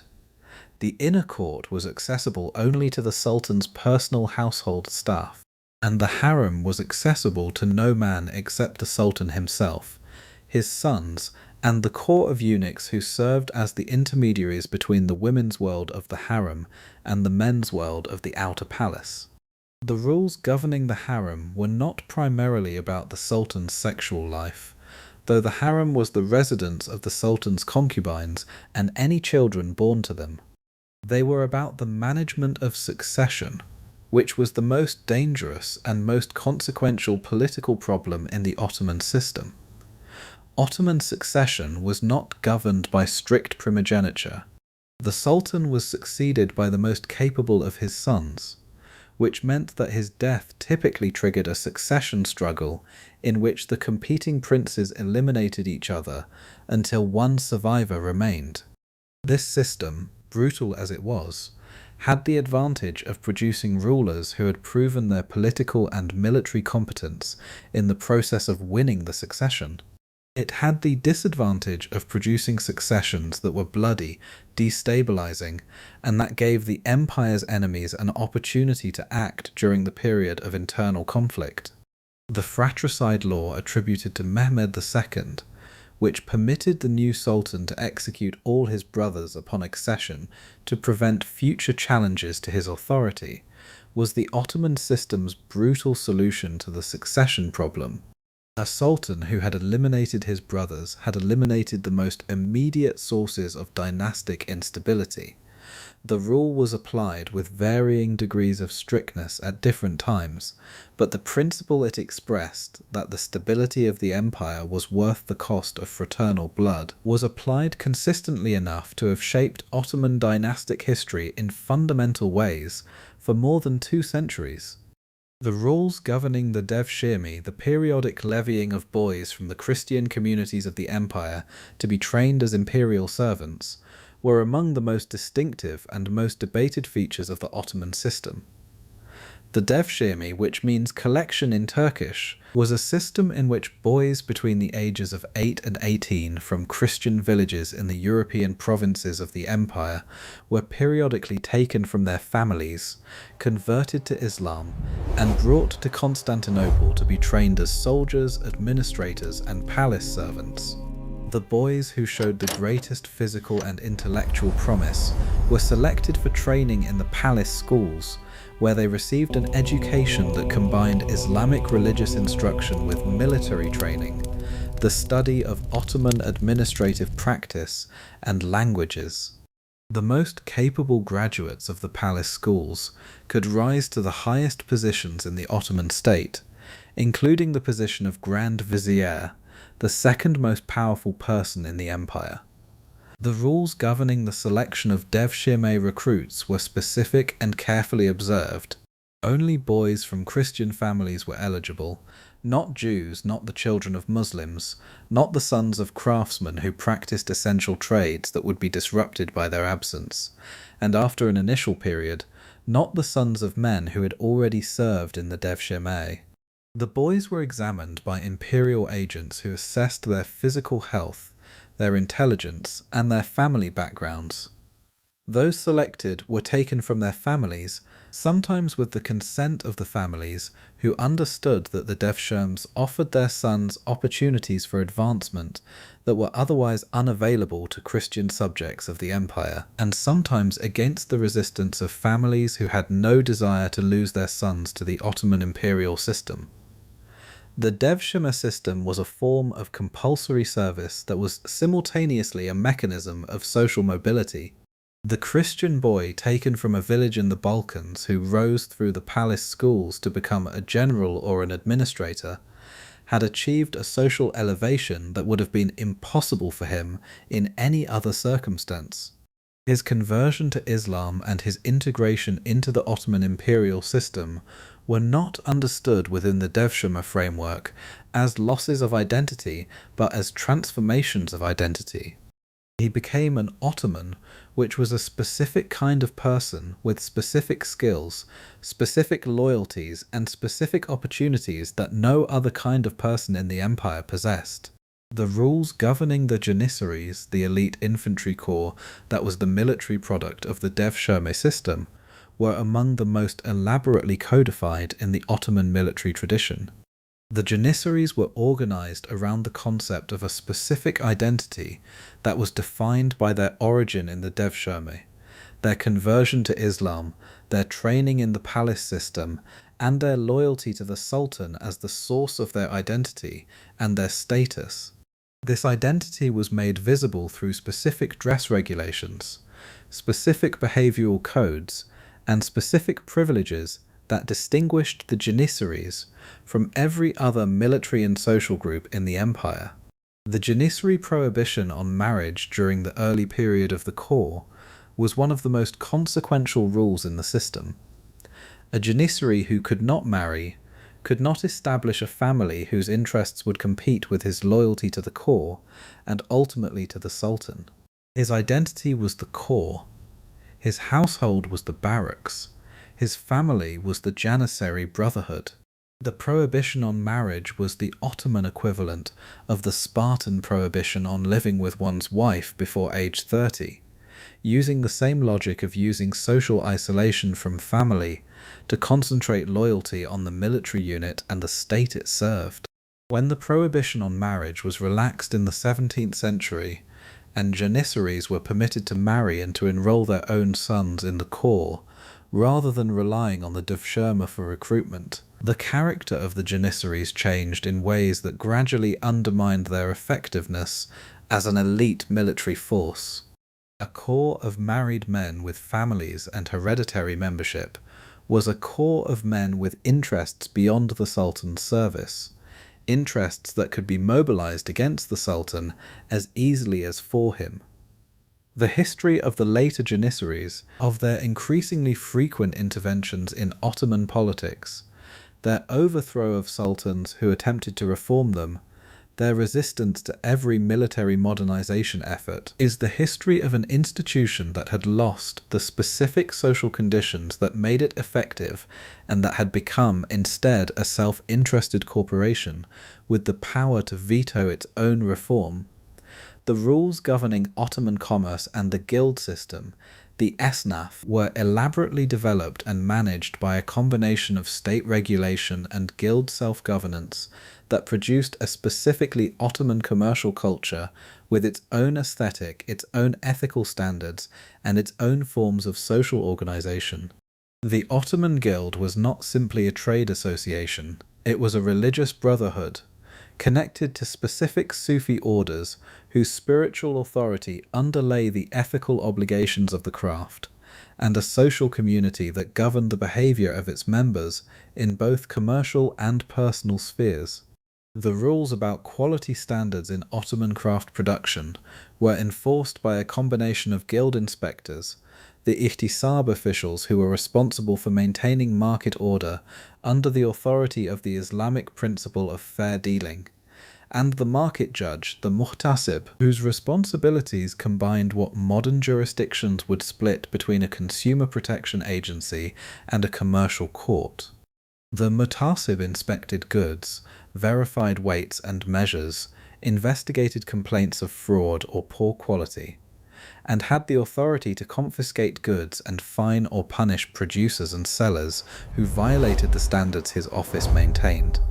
The specific rules about how different crafts could be practiced were embedded in guild regulations that specified the materials permitted, the techniques allowed, the designs that could be produced, and in some cases, the precise dimensions and weights of specific products.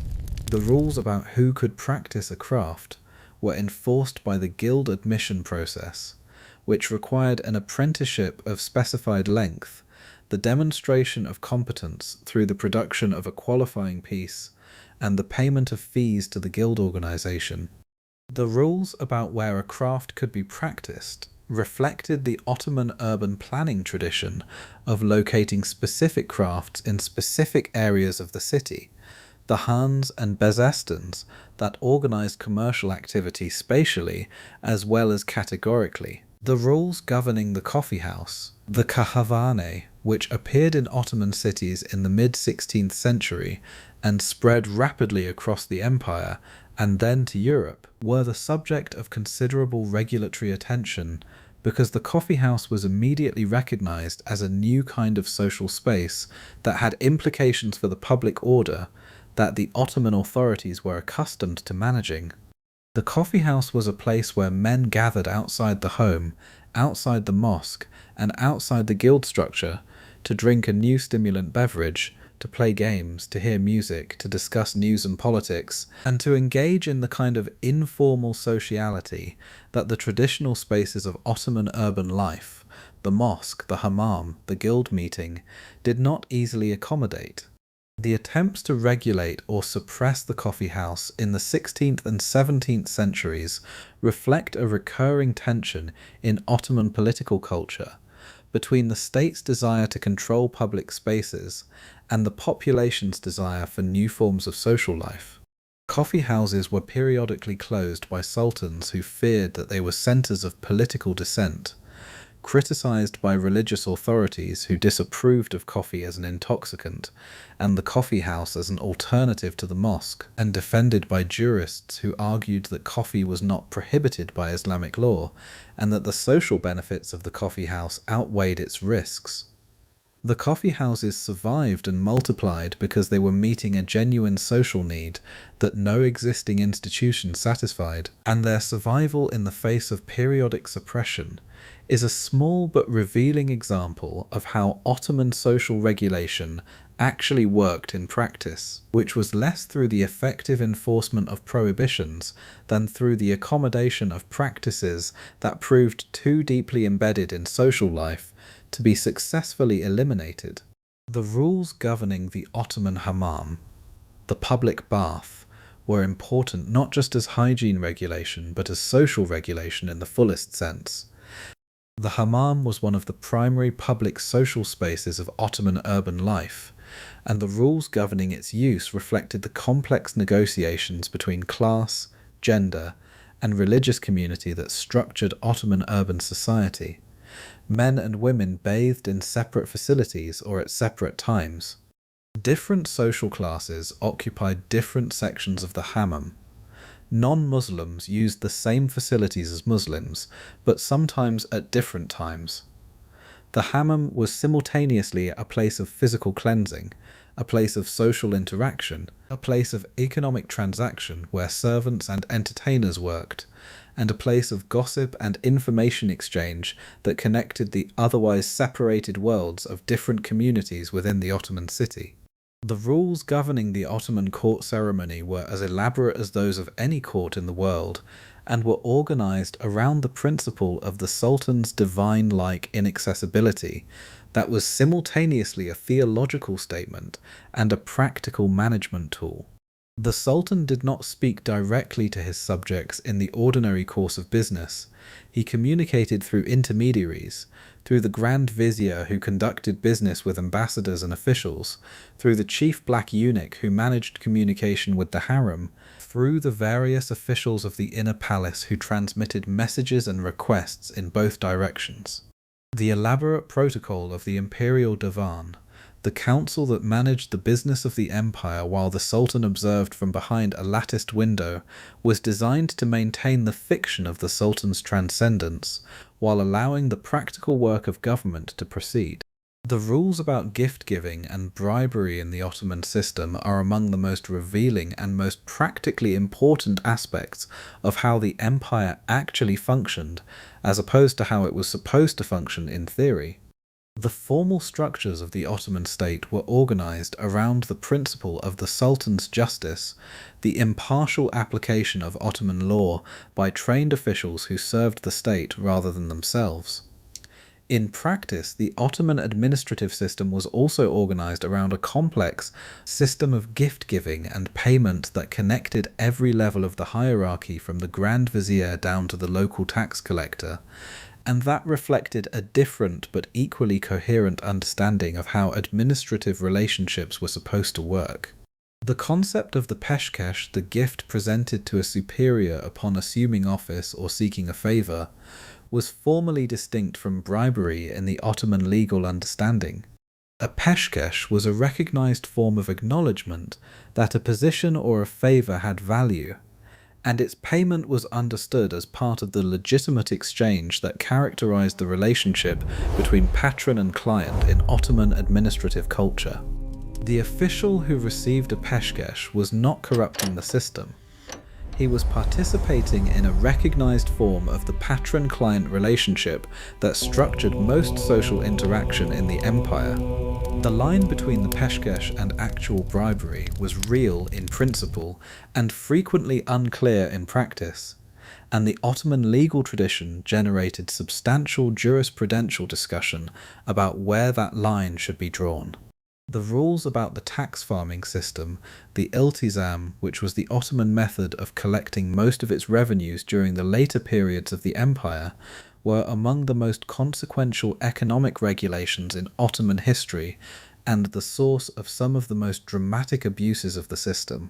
Under iltizam, the right to collect taxes in a specific area for a specific period was auctioned to the highest bidder, who then collected the taxes in that area, keeping the difference between what he had paid for the right to collect and what he actually collected as his profit. The system created powerful incentives for tax farmers to extract as much as possible from the populations under their control, generating revenue for the state, while also generating some of the most severe forms of rural exploitation in Ottoman history. The rules that were supposed to limit the abuses of the iltizam system were specified in the regulations governing the system and in the specific contracts issued to tax farmers, which set maximum rates and specified penalties for illegal exactions. In practice, the enforcement of these limitations depended on the ability of rural populations to bring complaints before the Qadi, the Islamic judge, or before the provincial governor, and on the willingness of those officials to act against the tax farmers, who were often their allies or their superiors in the Ottoman administrative hierarchy. The gap between the rules as specified and the rules as applied was one of the most persistent features of Ottoman provincial administration and one of the primary sources of rural discontent that periodically erupted in the provincial revolts that threatened imperial stability throughout the later Ottoman period. The rules governing the position of women in Ottoman society were complex and varied considerably by social class, by geographic location, and by the religious community to which a woman belonged. The ideal of female seclusion and the veil that characterized the highest levels of Ottoman Muslim society was not the universal experience of Ottoman women. Urban working women of lower social classes worked in public, interacted with men, and lived lives that were considerably less restricted than the harem ideal suggested.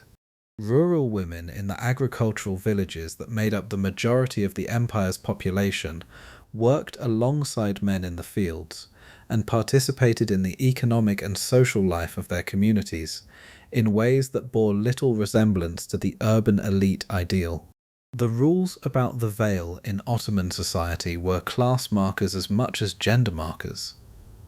A woman who was veiled and secluded was a woman whose family had the resources to maintain her in that state, which was an expensive form of social signalling. A woman who worked in public was demonstrating by her visibility that her family did not have those resources. The regulation of female dress and movement was therefore simultaneously about gender, about class, and about the performance of a specific form of social respectability that was available only to those with the economic means to maintain it. The rules of the Ottoman legal system, the Sharia courts presided over by the Qadi, were supplemented by a body of sultanic regulation, the Qanun, that governed matters not covered by Islamic law, or where the Sultan's government had determined that Islamic law needed supplementation for the specific circumstances of Ottoman administration. The coexistence of Sharia and Qanun was not a contradiction in the Ottoman understanding. The Sultan's authority to legislate supplementary regulations was itself grounded in Islamic jurisprudential principles that recognized the ruler's authority to make laws necessary for the welfare of the community within the boundaries set by the divine law.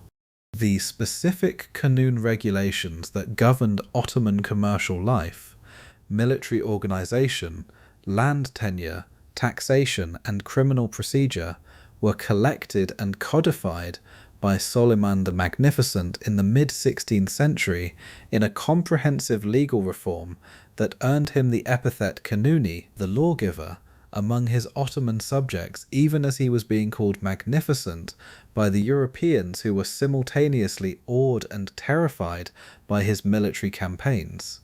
The Suleimanic Qanun represented one of the most ambitious attempts at comprehensive legal reform in the pre-modern world, bringing together centuries of accumulated Ottoman administrative practice into a unified legal framework that would remain the basis of Ottoman law for generations. The rules about religious conversion in the Ottoman Empire were governed by the one-way principle that Islamic law imposed. Conversion to Islam was always possible, and was facilitated by a simple declaration of faith before witnesses. Conversion from Islam to another religion was, in theory, a capital offence. In practice, apostasy prosecutions were relatively rare in the Ottoman period, and the empire found various ways to accommodate situations where individuals had converted under pressure or in circumstances that made their conversion status legally ambiguous. The rules were strict in principle. Their application was often more flexible in practice, reflecting the characteristic Ottoman tendency to maintain formal rules while finding practical accommodations that served the empire's interests in social stability. The rules about slavery in the Ottoman Empire were extensive, complex, and considerably more nuanced than either the brutal reality of slavery in other historical contexts or the idealized Ottoman self-presentation might suggest. Ottoman slavery was legal, common, and organized around a set of rules that provided specific protections and specific opportunities for enslaved people that were not available in all slave systems. The Islamic legal tradition governing slavery specified that Muslim slaves could not be kept in perpetual bondage, that slaves had rights to adequate food and clothing, that slave families could not be separated, and that masters who abused their slaves were subject to legal sanction. In practice, the application of these protections varied enormously. Domestic slaves in wealthy Ottoman households could live comfortable lives with real opportunities for manumission and social advancement. Agricultural slaves and galley slaves lived in conditions of genuine brutality. The devshirme slaves who became Janissaries and administrators could achieve positions of extraordinary power and influence. The range of experience encompassed within the category of Ottoman slavery was so wide that the category itself obscures as much as it reveals about the actual lives of enslaved people in the empire. The rules governing manumission in the Ottoman system were, as in the Roman system, both a genuine form of liberation and a management tool that masters used to create loyal former slaves whose continued dependence on their former owners gave the owners a form of ongoing influence over them. A freed slave in the Ottoman system retained connections to his former owner that were expressed through specific forms of deference and loyalty that made the freed slave a kind of client of his former master. The social network built through the freeing of slaves was one of the ways in which powerful Ottoman officials accumulated the clientele relationships that undergirded their political power, and the strategic manumission of specific slaves at specific moments was one of the tools of Ottoman political management. And now, having crossed from Egypt to Babylon to Ottoman Constantinople, having passed through 3,000 years of human civilization and 3 distinct but related attempts to organize the same fundamental challenge of maintaining order and meaning in complex human societies, we find ourselves at the edge of the night, not the end, not the resolution, the edge, the place where the history has taken us as far as it can go tonight, and where the sleep that has been waiting patiently at the margins of the story begins to make its claim. The rules were strange. They were about onion-eating priests and cat murderers and beer waterers and fratricidal sultans and debt slaves who had to be freed after 3 years. They were about the weighing of hearts and the writing of protective spells and the management of divine statues and the measurement of the Nile flood. They were about coffee houses and hammams and devshirme boys taken from their villages and Janissaries who were not allowed to marry and tax farmers who extracted maximum revenue from populations they were supposed to be serving. And underneath all of them, underneath every strange rule from every strange time and place we have visited tonight, was the same thing, the attempt to maintain the conditions under which human life could continue. The attempt to keep the universe functioning, whether the universe was understood as the divine order maintained by Egyptian ritual, or the mart balanced by honest dealing, or the Islamic order expressed through Sharia and Qanun, or the cosmic justice dispensed by Shamash through Hammurabi's stone. The forms were different. The underlying anxiety was the same. Humans are fragile. Human societies are fragile. The rules were the attempt to manage that fragility, to create enough order and enough predictability and enough justice that the project of civilization could continue for another season, another year, another dynasty. They mostly worked, not perfectly, not always fairly, not without enormous costs paid by the people at the bottom of every one of these systems. but well enough that Egypt lasted 3,000 years and Babylon produced legal and commercial innovations that survived into modern practice, and the Ottoman Empire endured for 6 centuries and governed some of the most diverse and most complex human populations that the pre-modern world produced. The rules were strange. They were also human, completely recognizably, sometimes heroically, sometimes absurdly, always unmistakably human. Sleep well. You have visited 3 of the most remarkable civilizations the ancient and early modern world produced. The priests and the merchants and the Janissaries and the cat mourners are all resting now, and so, finally, can you. But the night has more to offer. Because we have visited Egypt and Babylon and Ottoman Constantinople, and we have barely scratched the surface of what the ancient and medieval world produced in terms of extraordinary rules that reveal extraordinary thinking about how human societies should be organized. Tonight we continue with 3 more civilizations that have been waiting patiently while we explored the first 3.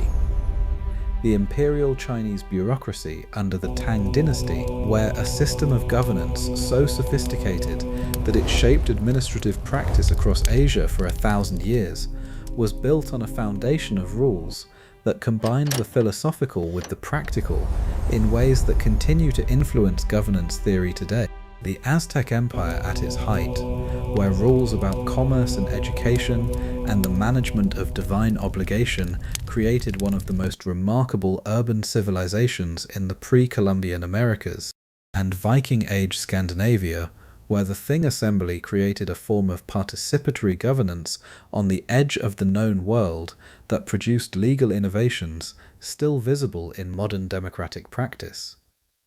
We begin in the Tang dynasty capital of Chang'an, which in the 7th and 8th centuries of our era was the largest city in the world, with a population estimated at between 1 and 2 million people at its height, larger than Constantinople, larger than Baghdad, larger than any city in Europe or the Americas. Chang'an was not simply large, it was planned.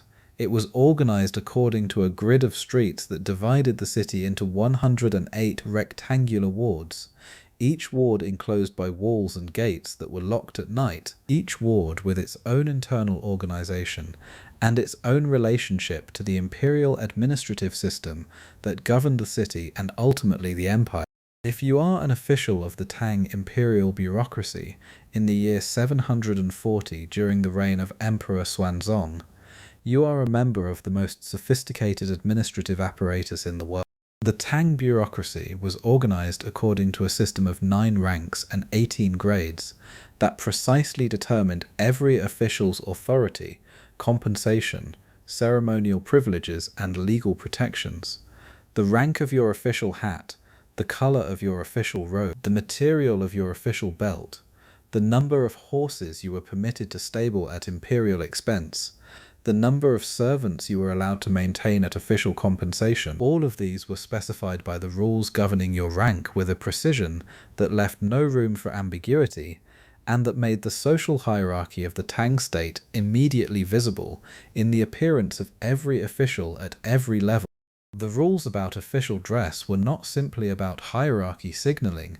They were about the maintenance of a cosmological order in which the correct appearance of the official performing his function was a necessary component of the function being performed correctly.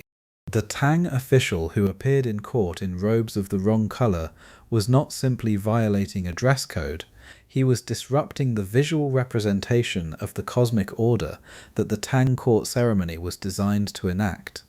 The court ritual in which the emperor received his officials, the carefully choreographed sequence of approach, prostration, presentation, and withdrawal that governed every formal court audience, was a performance of the relationship between heaven and earth, between the Son of Heaven and his ministers, that required every participant to appear in precisely the form that their role in that relationship specified.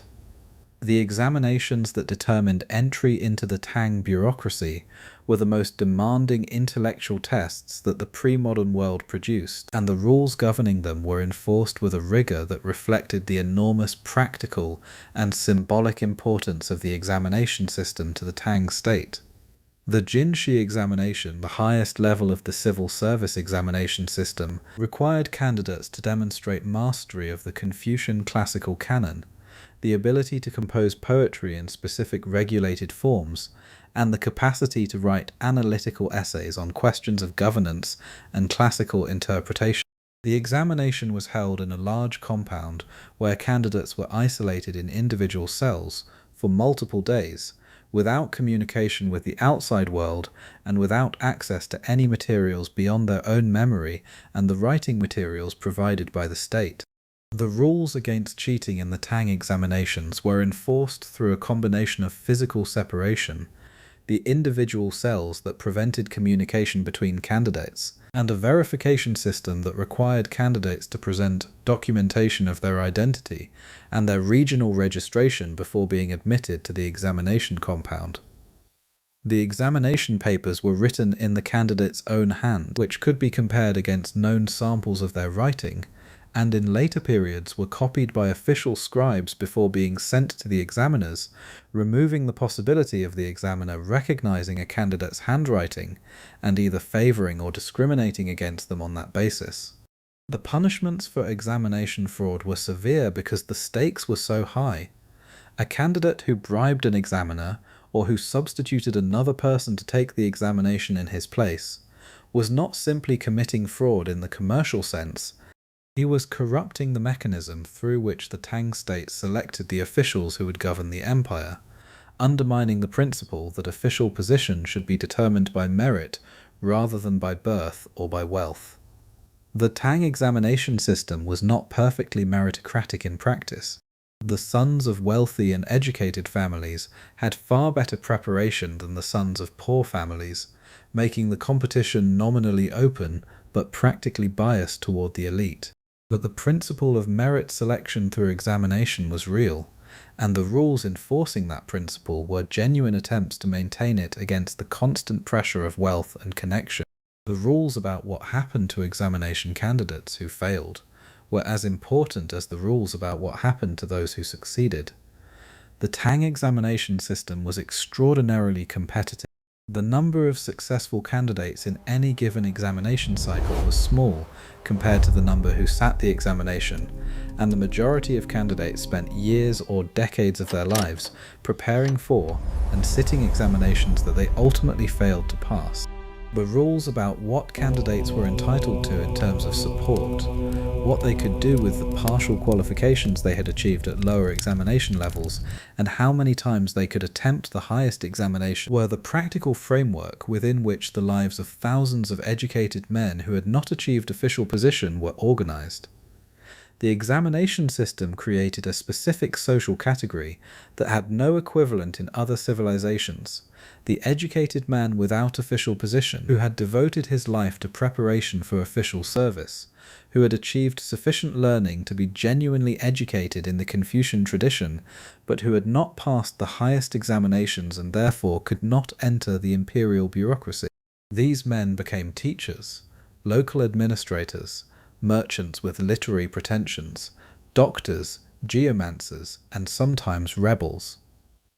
The failed examination candidate who became a rebel leader is a recurring figure in Chinese history from the Tang period onward, reflecting the specific social frustration of men who had been told that merit and learning were the path to power, and who had found that the path was narrower than it appeared.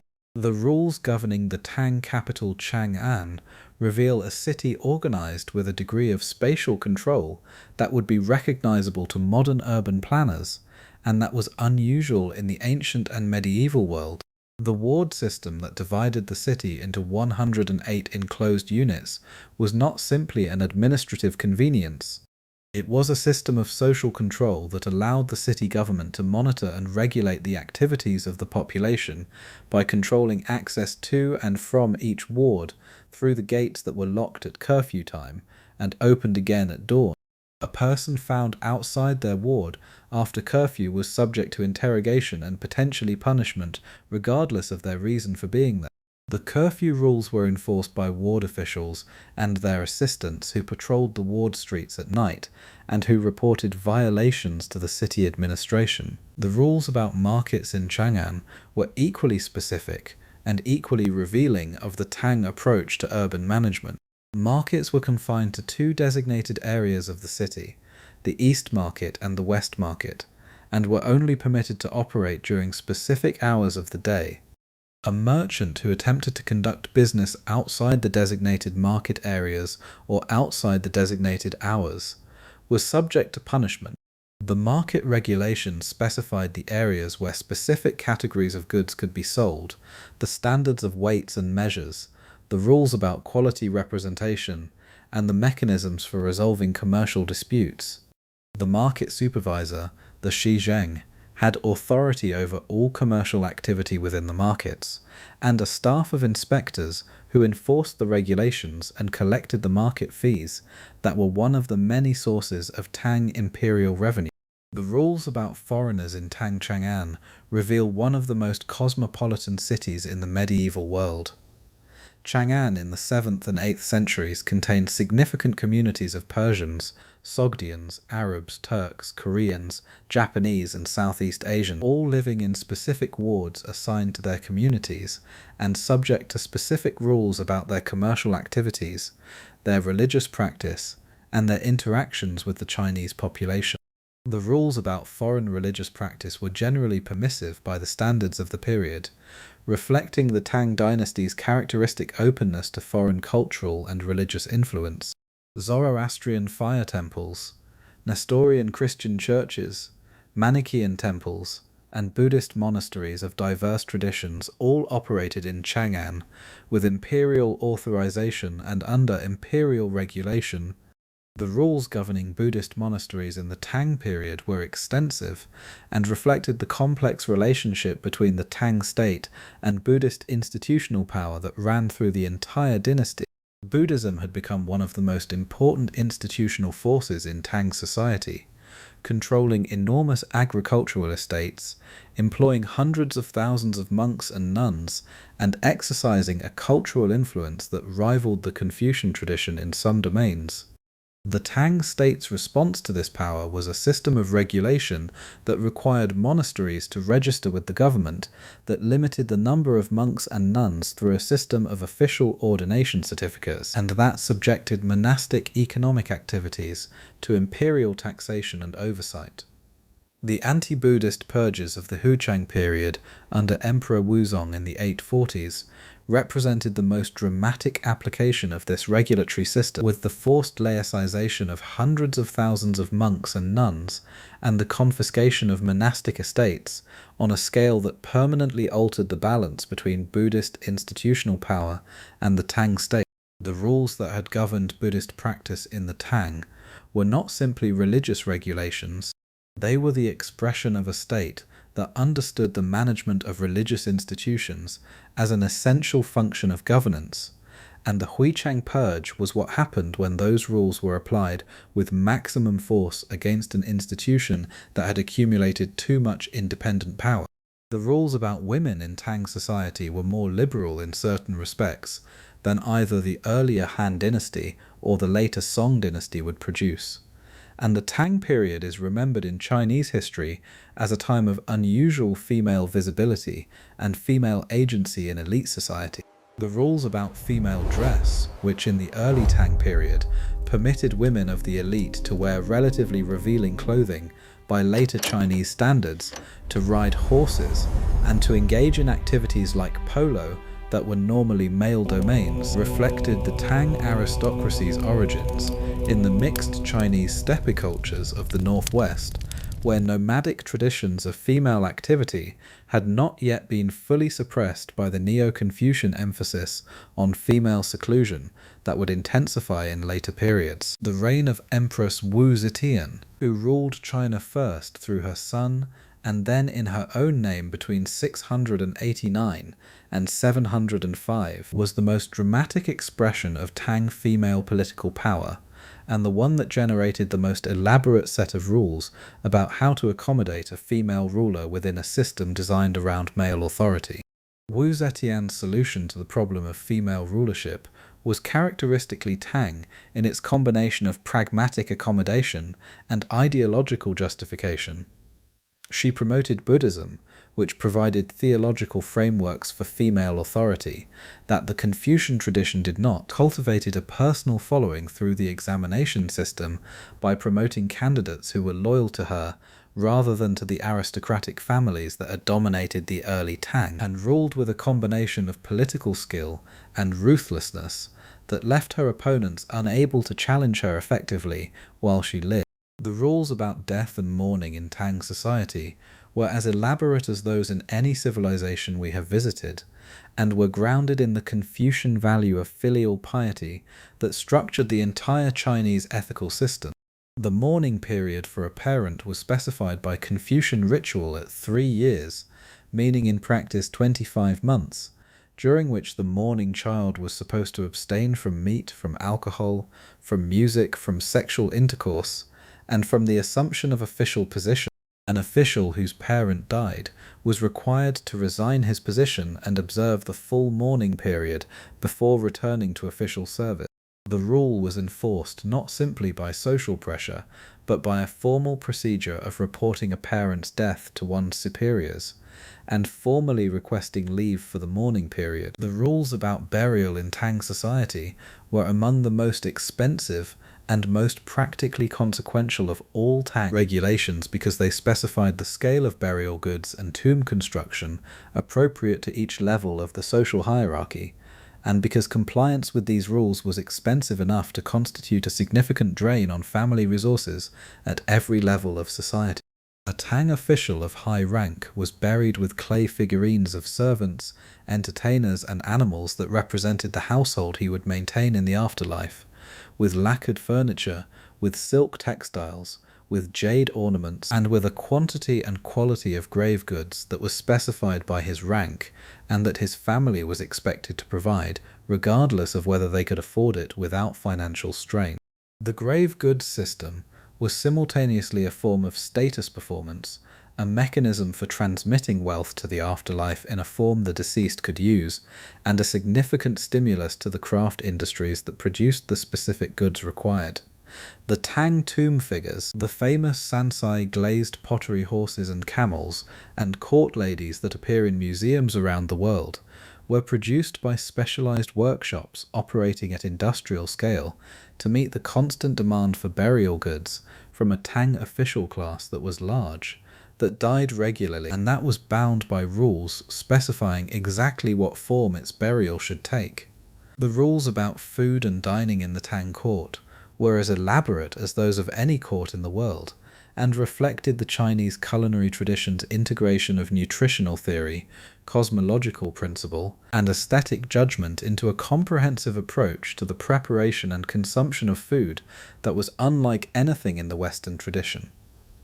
The Tang court chef was not simply a cook, he was a practitioner of a discipline that combined the 5 flavors theory, which organized all foods according to their associations with the 5 elements and the 5 organs, with the yin-yang theory of balance, with the seasonal theory of appropriate foods for different times of year, and with the aesthetic principles of color, texture, and arrangement that determined whether a dish was beautiful as well as nourishing.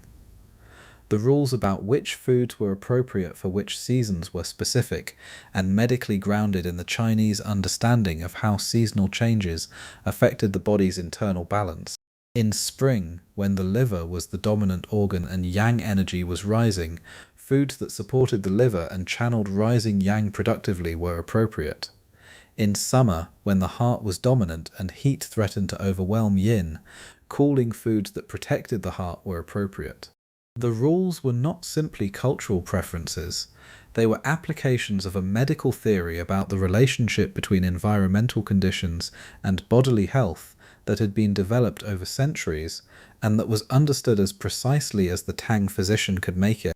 Now we cross the Pacific in our imagination, arriving in central Mexico in the year 1480. In the city of Tenochtitlan at the height of the Aztec Empire, which we have visited briefly before, but which deserves more careful attention for the specific rules that governed its commercial and educational life. The Tlatelolco market that we described earlier was the commercial center not just of Tenochtitlan, but of the entire central Mexican world, and the rules that governed its operation were so elaborate and so carefully enforced that when the Spanish arrived in 1519, they were genuinely stunned by what they found. Hernán Cortés wrote to the King of Spain that the market was better regulated than any he had seen in Spain, and Bernal Diaz del Castillo, whose account of the conquest is the most detailed we have, described the market in terms that convey both its scale and its orderliness, with a wonder that is entirely convincing, given that he was a soldier and not an anthropologist, and had no reason to exaggerate the civilization he was in the process of helping to destroy. The rules governing the Tlatelolco market specified not just where each type of goods was sold, but how transactions were conducted, how disputes were resolved, and how quality was maintained. The market had a specific area for each category of goods. Foodstuffs were in one area, textiles in another, pottery in another, feathers in another, gold and jade and precious stones in another, slaves in another. Each category had its own inspectors, the market supervisors who were responsible for maintaining the standards of quality and the honesty of transactions in their specific areas. And the market had its own court, staffed with judges who heard disputes between buyers and sellers and rendered immediate verdicts that were enforced on the spot. The rules about what constituted acceptable goods for sale in the Tlatelolco market were connected to the Aztec system of value that organized objects not just by their material properties, but by their ritual significance. Feathers, particularly the long green tail feathers of the quetzal bird, were among the most valuable objects in the Aztec world, not simply because they were rare and beautiful, but because they were associated with specific divine qualities, and were required for specific ritual contexts. The rules about who could own and display quetzal feathers, which were reserved for the highest ranks of the nobility, and for ritual use, meant that the market in feathers was a market in objects of divine significance that required the same careful regulation as any other aspect of the Aztec ritual economy. The Pochteca, the specialized long-distance merchants who traveled outside the Aztec heartland to acquire the luxury goods that the court and the ritual calendar required, operated under a set of rules that gave them a unique position in Aztec society. They were simultaneously merchants, diplomats, intelligence agents, and ritual specialists who performed specific ceremonies before and after their trading expeditions, and who were understood to be under the special protection of the god Yaxcotecuhtli, the deity of merchants and travelers. The rules governing the Pochteca included specific requirements for the ceremonies that inaugurated a trading expedition, specific prohibitions on certain activities during the journey, specific rules about how the profits were to be distributed and declared to the Tlatoque, the Aztec rulers who taxed the trade. The Pochteca were organized into hereditary guilds that were based in specific wards of the city and that controlled access to the profession with the same exclusivity that characterized any other Aztec specialized occupation. The son of a Poctecatl was a Poctecatl. The rules of the guild specified the apprenticeship that young traders served under experienced traders before being permitted to conduct their own expeditions, the ceremonies they were required to perform at specific points in their career development, and the obligations they owed to the guild in terms of contributing to the communal ceremonies and the communal support systems that the guild maintained. The rules about the Aztec calendar and its role in daily life were as pervasive as the Egyptian hemorrhagical calendar, but organized around a different cosmological framework. The Aztec tonal pohuali, the 260-day ritual calendar, assigned each day a specific combination of a number from 1 to 13 and one of 20-day signs, creating 260 unique day names that each carried specific associations, specific patron deities, and specific implications for the activities and the people born on that day. A child born on a favorable day sign had a favorable destiny. A child born on an unfavorable day sign required a ritual intervention to shift the child's destiny toward a more favorable expression, typically by delaying the official name-giving ceremony to a day of more favorable augury. The rules about the tonal pohwali were maintained and applied by the tonal pohwai, the specialists in calendar interpretation who functioned simultaneously as astrologers, priests, and counselors. The rules about when to plant, when to harvest, when to go to war, when to marry, when to begin a building project, when to name a child, when to undertake a journey, were all subject to the tonal poh's interpretation of the calendar. Their expertise was not simply traditional knowledge. It was a sophisticated understanding of a complex system in which the interaction of multiple cycles of time created specific conditions of opportunity and risk that the knowledgeable interpreter could identify and the wise person could use to their advantage or protect themselves against. The rules about education in the Aztec system, which we touched on in our earlier survey of Aztec life, deserve more detailed attention because they represent one of the most remarkable educational institutions in the pre-Columbian Americas.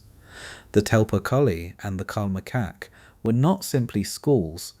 They were the primary institutions through which Aztec society reproduced itself culturally and ideologically across generations, transmitting not just practical skills and martial training, but the specific values, the specific cosmological understanding, and the specific sense of civic obligation that made Aztec citizens capable of participating in the extraordinarily demanding social life of the empire. The rules about what was taught in the Calmecac were as elaborate as the rules about what was taught in any elite educational institution in the ancient world. The curriculum included the mastery of the Aztec writing system, which was not alphabetic but a combination of logographic and phonetic signs that required years of study to use proficiently. It included the study of the two Aztec calendars and their interpretive principles. It included the study of the ritual texts that governed the performance of the ceremonial calendar. It included training in rhetoric, in the forms of elevated speech that Aztec public discourse required, in which the use of conventional metaphors and paired phrases was the mark of educated expression. It included the study of history, understood as the record of the migrations and conquests and divine interventions that had brought the Mexica to their current position of imperial dominance. The rules about physical training in both the Telpocalli and the Calmecac were as demanding as the rules about intellectual training. The Aztec warrior ideal required not just courage and skill in combat, but a specific form of physical conditioning that the schools were responsible for producing. Students at both types of schools performed physical exercises, practiced weapons use, and participated in the sweeping and cleaning of temples and public spaces that was understood simultaneously as civic service, physical conditioning, and ritual participation. The connection between physical work and ritual service was characteristically Aztec in its integration of categories that other cultures tended to separate. The rules about the sweat bath, the temazcal, in Aztec society reveal another dimension of the integration of the physical and the ritual that characterized Aztec life. The temazcal was simultaneously a hygienic facility, a medical treatment space, a ritual location associated with the goddess Tosai, and a place of social gathering that served functions comparable to the Roman bath or the Ottoman hammam. The rules governing its use included specific requirements for the prayers and offerings made to Tosai before bathing, specific rules about the temperatures appropriate to different health conditions, and specific rules about the categories of people who could use the same facility at the same time. The medical applications of the temazcal in Aztec practice were extensive and reflected a sophisticated empirical understanding of the therapeutic uses of heat, steam, and the medicinal herbs that were often added to the water poured over the heated stones. Aztec medicine, like Egyptian medicine, combined empirical observation with ritual intervention in ways that produced treatments that were sometimes effective, sometimes ineffective, and sometimes both simultaneously. The Aztec pharmacopoeia was extensive and included plants whose pharmacological properties are confirmed by modern analysis, alongside treatments whose mechanism was entirely ritual in nature. The rules about the collection and preservation of medicinal plants in Aztec society were the responsibility of a specialized class of practitioners, the Tisitel, who combined the roles of physician, herbalist, and ritual healer. The Tisitel maintained specialized knowledge of hundreds of medicinal plants, their applications, their preparation methods, and the ritual contexts in which they were most effective. This knowledge was transmitted through apprenticeship within families and through the Karmakak, and its possession gave the Tisitel a form of social authority that was respected across all levels of Aztec society. And now we cross north and east, arriving in Scandinavia in the year 950, in the period that historians call the Viking Age, when Norse seafarers were simultaneously trading across the known world, raiding its coasts, and creating the most remarkable legal institution in the early medieval world at home. The Thing Assembly. The Thing, from the Old Norse word thing meaning assembly, was the primary institution of governance in Viking Age Scandinavia, and its rules represent one of the most sophisticated attempts at participatory governance that the pre-modern world produced outside the Greek and Roman traditions. The Thing was not a parliament in the modern sense. It was a gathering of free men who came together periodically to legislate, to adjudicate disputes, and to make collective decisions about matters affecting the community, under rules that specified who could participate, how debates were conducted, how decisions were reached, and how they were enforced.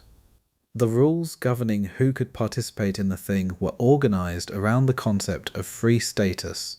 Slaves could not participate. Women could not participate, though they could bring legal cases through a male representative. Men who had been declared outlaw, who had been expelled from the legal community for crimes that the Thing had not been able to remedy in any other way, could not participate. Free men of the community, those who owned land or who were recognized members of the community, could and were expected to participate. The outlaw status deserves special attention because it was one of the most characteristically Norse legal concepts and one of the most revealing of how Viking Age Scandinavian society understood the relationship between the individual and the community. An outlaw was not simply a criminal who had been imprisoned or fined, or physically punished. An outlaw was a person who had been expelled from the legal community entirely, who had forfeited every legal protection that community membership provided, and who could be killed by anyone without legal consequence. The outlaw was a person outside the law in the most literal possible sense, a person for whom the entire apparatus of legal protection that the Thing maintained did not exist. The rules about how a person became an outlaw were specific. Outlawry was a sentence imposed by the Thing for specific categories of offence that the community had determined were incompatible with continued membership in the legal community. Murder was the most common basis for outlawry, but the Thing distinguished between killing that was acknowledged and compensated according to the rules of the Wergild system, and killing that was secret and uncompensated. A man who killed another in an open fight, and then appeared before the Thing to acknowledge the killing and pay the specified compensation, was not an outlaw. He was a man who had killed and who had followed the legal procedures for managing the social consequences of that killing. A man who killed secretly and then denied it, or who killed and refused to pay the required compensation, was a man who had placed himself outside the legal community and who could be declared outlaw. The Wergild system, the blood price that was the primary mechanism for managing interpersonal violence in Viking Age Scandinavia, was one of the most elaborate and most carefully specified legal frameworks in the early medieval world. Every free person had a Wergild, a monetary value that specified the compensation required for their killing or serious injury. The Wergild varied by status, by gender, by regional affiliation, and by the specific circumstances of the killing. A chieftain had a higher Wergild than a farmer. A freeman had a higher Wergild than a freedman. A woman's Wergild was typically the same as a man's of equivalent status for purposes of compensation to her family, though her legal agency in other respects was more limited. The rules about how wergild was paid reflected the collective nature of Norse social organization. Wergild was not simply the personal obligation of the killer to the family of the killed. It was a collective obligation in which the killer's kin group shared responsibility for the payment, and in which the killed person's kin group shared the receipt. The collective nature of the obligation meant that killing someone was not simply a matter between two individuals. It was a matter between two kin groups, and the rules about who owed what to whom and in what proportions required a sophisticated understanding of kinship relationships that Norse society maintained as a practical matter of legal and economic necessity. The Althing, the great national assembly of Iceland that was established in 930 and that functioned continuously until the 13th century, was the most ambitious expression of the Thing principle and one of the earliest functioning parliaments in the world. The rules governing the Althing specified that it would meet annually for 2 weeks in June at Thingvellir, a site chosen for its central location and its dramatic natural setting. All free men in Iceland were entitled to attend, and the assembly was large enough that the law speaker, the official who was responsible for reciting 1/3 of the law code from memory each year, had to stand on the law rock and project his voice across a natural amphitheatre to be heard by the assembled participants. The law speaker was one of the most important officials in Icelandic society, and the rules governing his position were revealing of how Norse society managed the preservation and transmission of legal knowledge in a predominantly oral culture. He was elected to a 3-year term by the assembly. He was required to know the entire law code by heart, which was an extraordinary feat of memory for a legal tradition that was complex and extensive. He was required to recite 1/3 of the code each year at the Althing, so that the entire code was recited once every 3 years. He was available to be consulted on legal questions throughout the year, and he was required to incorporate new legislation into the code as it was passed by the assembly, maintaining the living legal tradition in his memory. The rules about how legislation was passed at the Althing required a consensus process that was slower and more cumbersome than simple majority voting, but that was specifically designed to produce outcomes that all major interest groups could accept.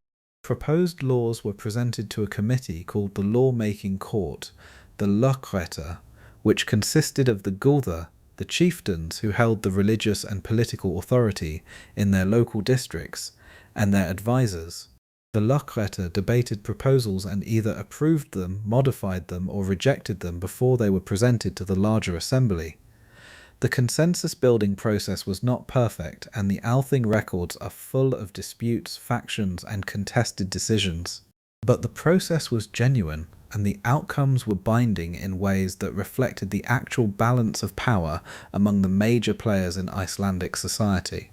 The rules about the Goðar, the chieftain priests whose authority was simultaneously religious and political, were the foundation on which the Icelandic legal system rested.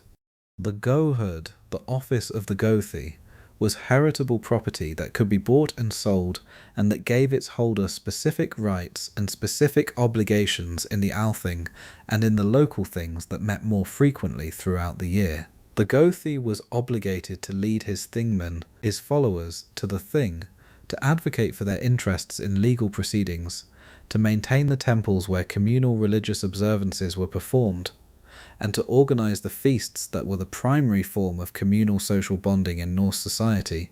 The Thingmen, the followers of a Gothi, were free men who had voluntarily affiliated themselves with a specific chieftain's authority structure, and who, in exchange for that affiliation, received the Gothi's advocacy and protection in legal proceedings. The rules about how Thingmen chose their chieftains were unusual in the early medieval world because they specified that the relationship was voluntary and revocable.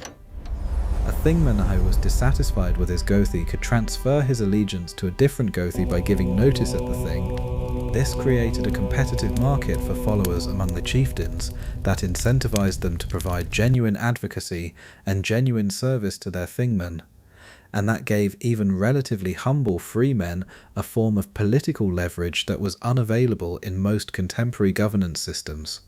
The rules about blood feud in Norse society are often presented as evidence of the violent chaos of Viking Age Scandinavia, but they are more accurately understood as a sophisticated mechanism for managing interpersonal violence in a society that lacked the state monopoly on legitimate violence that characterizes modern governance.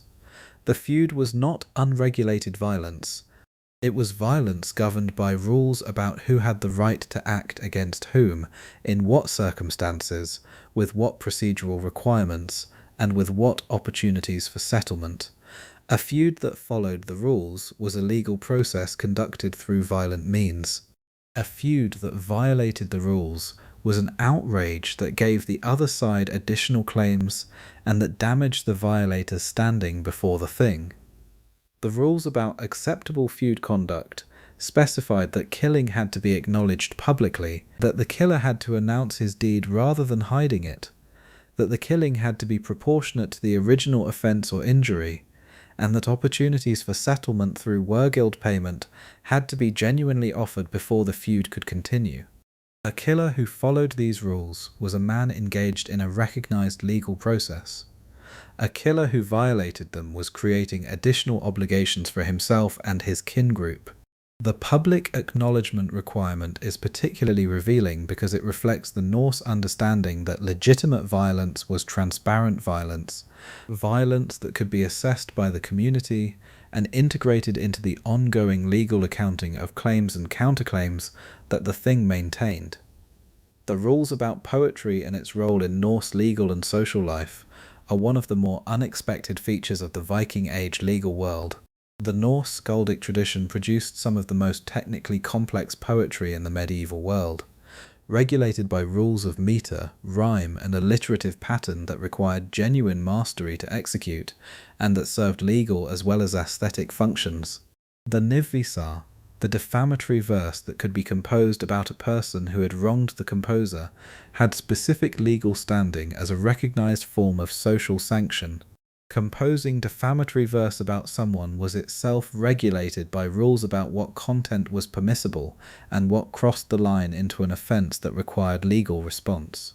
The rules about hospitality in Norse society were as central to social organization as they were in ancient Greece, though the Norse version of Xenia operated in a different geographic and climatic context that gave it specific characteristics. Norse hospitality rules specified that a traveller had the right to 3 nights of hospitality from any household, during which they could not be asked to pay or to reveal their business. After 3 nights, the relationship became more negotiated, and the traveller's continued presence required explanation and reciprocal contribution.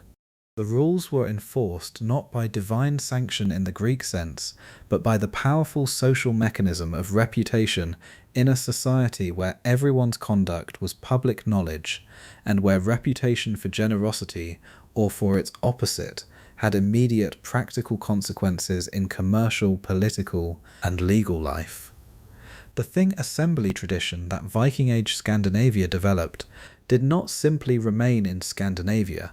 It travelled with the Norse settlers who colonized the North Atlantic islands and who established settlements on the coasts of Britain and Ireland and Normandy. The Althing of Iceland is the most famous survivor of this tradition, but the word thing itself is preserved in the names of legal and deliberative institutions across the former Norse world. The Tynwald of the Isle of Man, which has met continuously since the 10th century, is the oldest continuously functioning parliament in the world, and takes its name directly from the Old Norse Thingvollr, the Thing Plain. The English word hustings, which now refers to election campaigning but originally meant the assembly place where legal business was conducted, derives from the Old Norse term for the private assembly of a ship's crew. The legal vocabulary of English, of the Scandinavian languages, and of every other European language that was shaped by Norse contact, carries the imprint of the thing tradition in ways that persist into the modern world. The rules of the Viking Age thing, and the rules of the Egyptian temple, and the rules of the Babylonian market, and the rules of the Ottoman court, and the rules of the Tang examination, and the rules of the Aztec Kalmakak were all different expressions of the same fundamental project. The project of creating and maintaining the conditions under which human beings can live together in communities large enough to accomplish things that no individual could accomplish alone. The rules were strange when viewed from outside the frameworks that generated them. They were logical when viewed from within. They were human when viewed from the perspective of the specific challenges, the specific anxieties, and the specific hopes of the specific people who created and lived under them. The Tang official whose rank determined the color of his robe and the number of his horses was not being oppressed by an arbitrary hierarchy. He was participating in a system that had organized the governance of a civilization of 50 million people with a degree of effectiveness that no other system of the period could match. The Aztec merchant who performed ceremonies to Yaxcatecutli before his trading expedition was not being superstitious. He was maintaining his relationship with the divine force that the Aztec understanding of the world identified as the source of commercial success, and that his community's long experience had associated with specific ritual practices that produced results. The Norse farmer who acknowledged his killing publicly before the thing, rather than hiding it, was not being foolishly transparent. He was following the rules of a legal system that had provided a workable framework for managing violence in a society that could not outsource that management to a state that did not exist. The rules were strange. The people who followed them were us. The challenges they were responding to are the challenges we are still responding to, in different forms, with different tools, in different contexts, but with the same fundamental human mixture of intelligence and anxiety and creativity and stubbornness and hope that has characterized every human attempt to build and maintain the social order that makes civilization possible. It is very late now. The Tang official has gone to his quarters. The Aztec merchant has completed his ceremonies to Yaxcatecutli. The Norse farmer has made his acknowledgement at the thing and returned to his hall.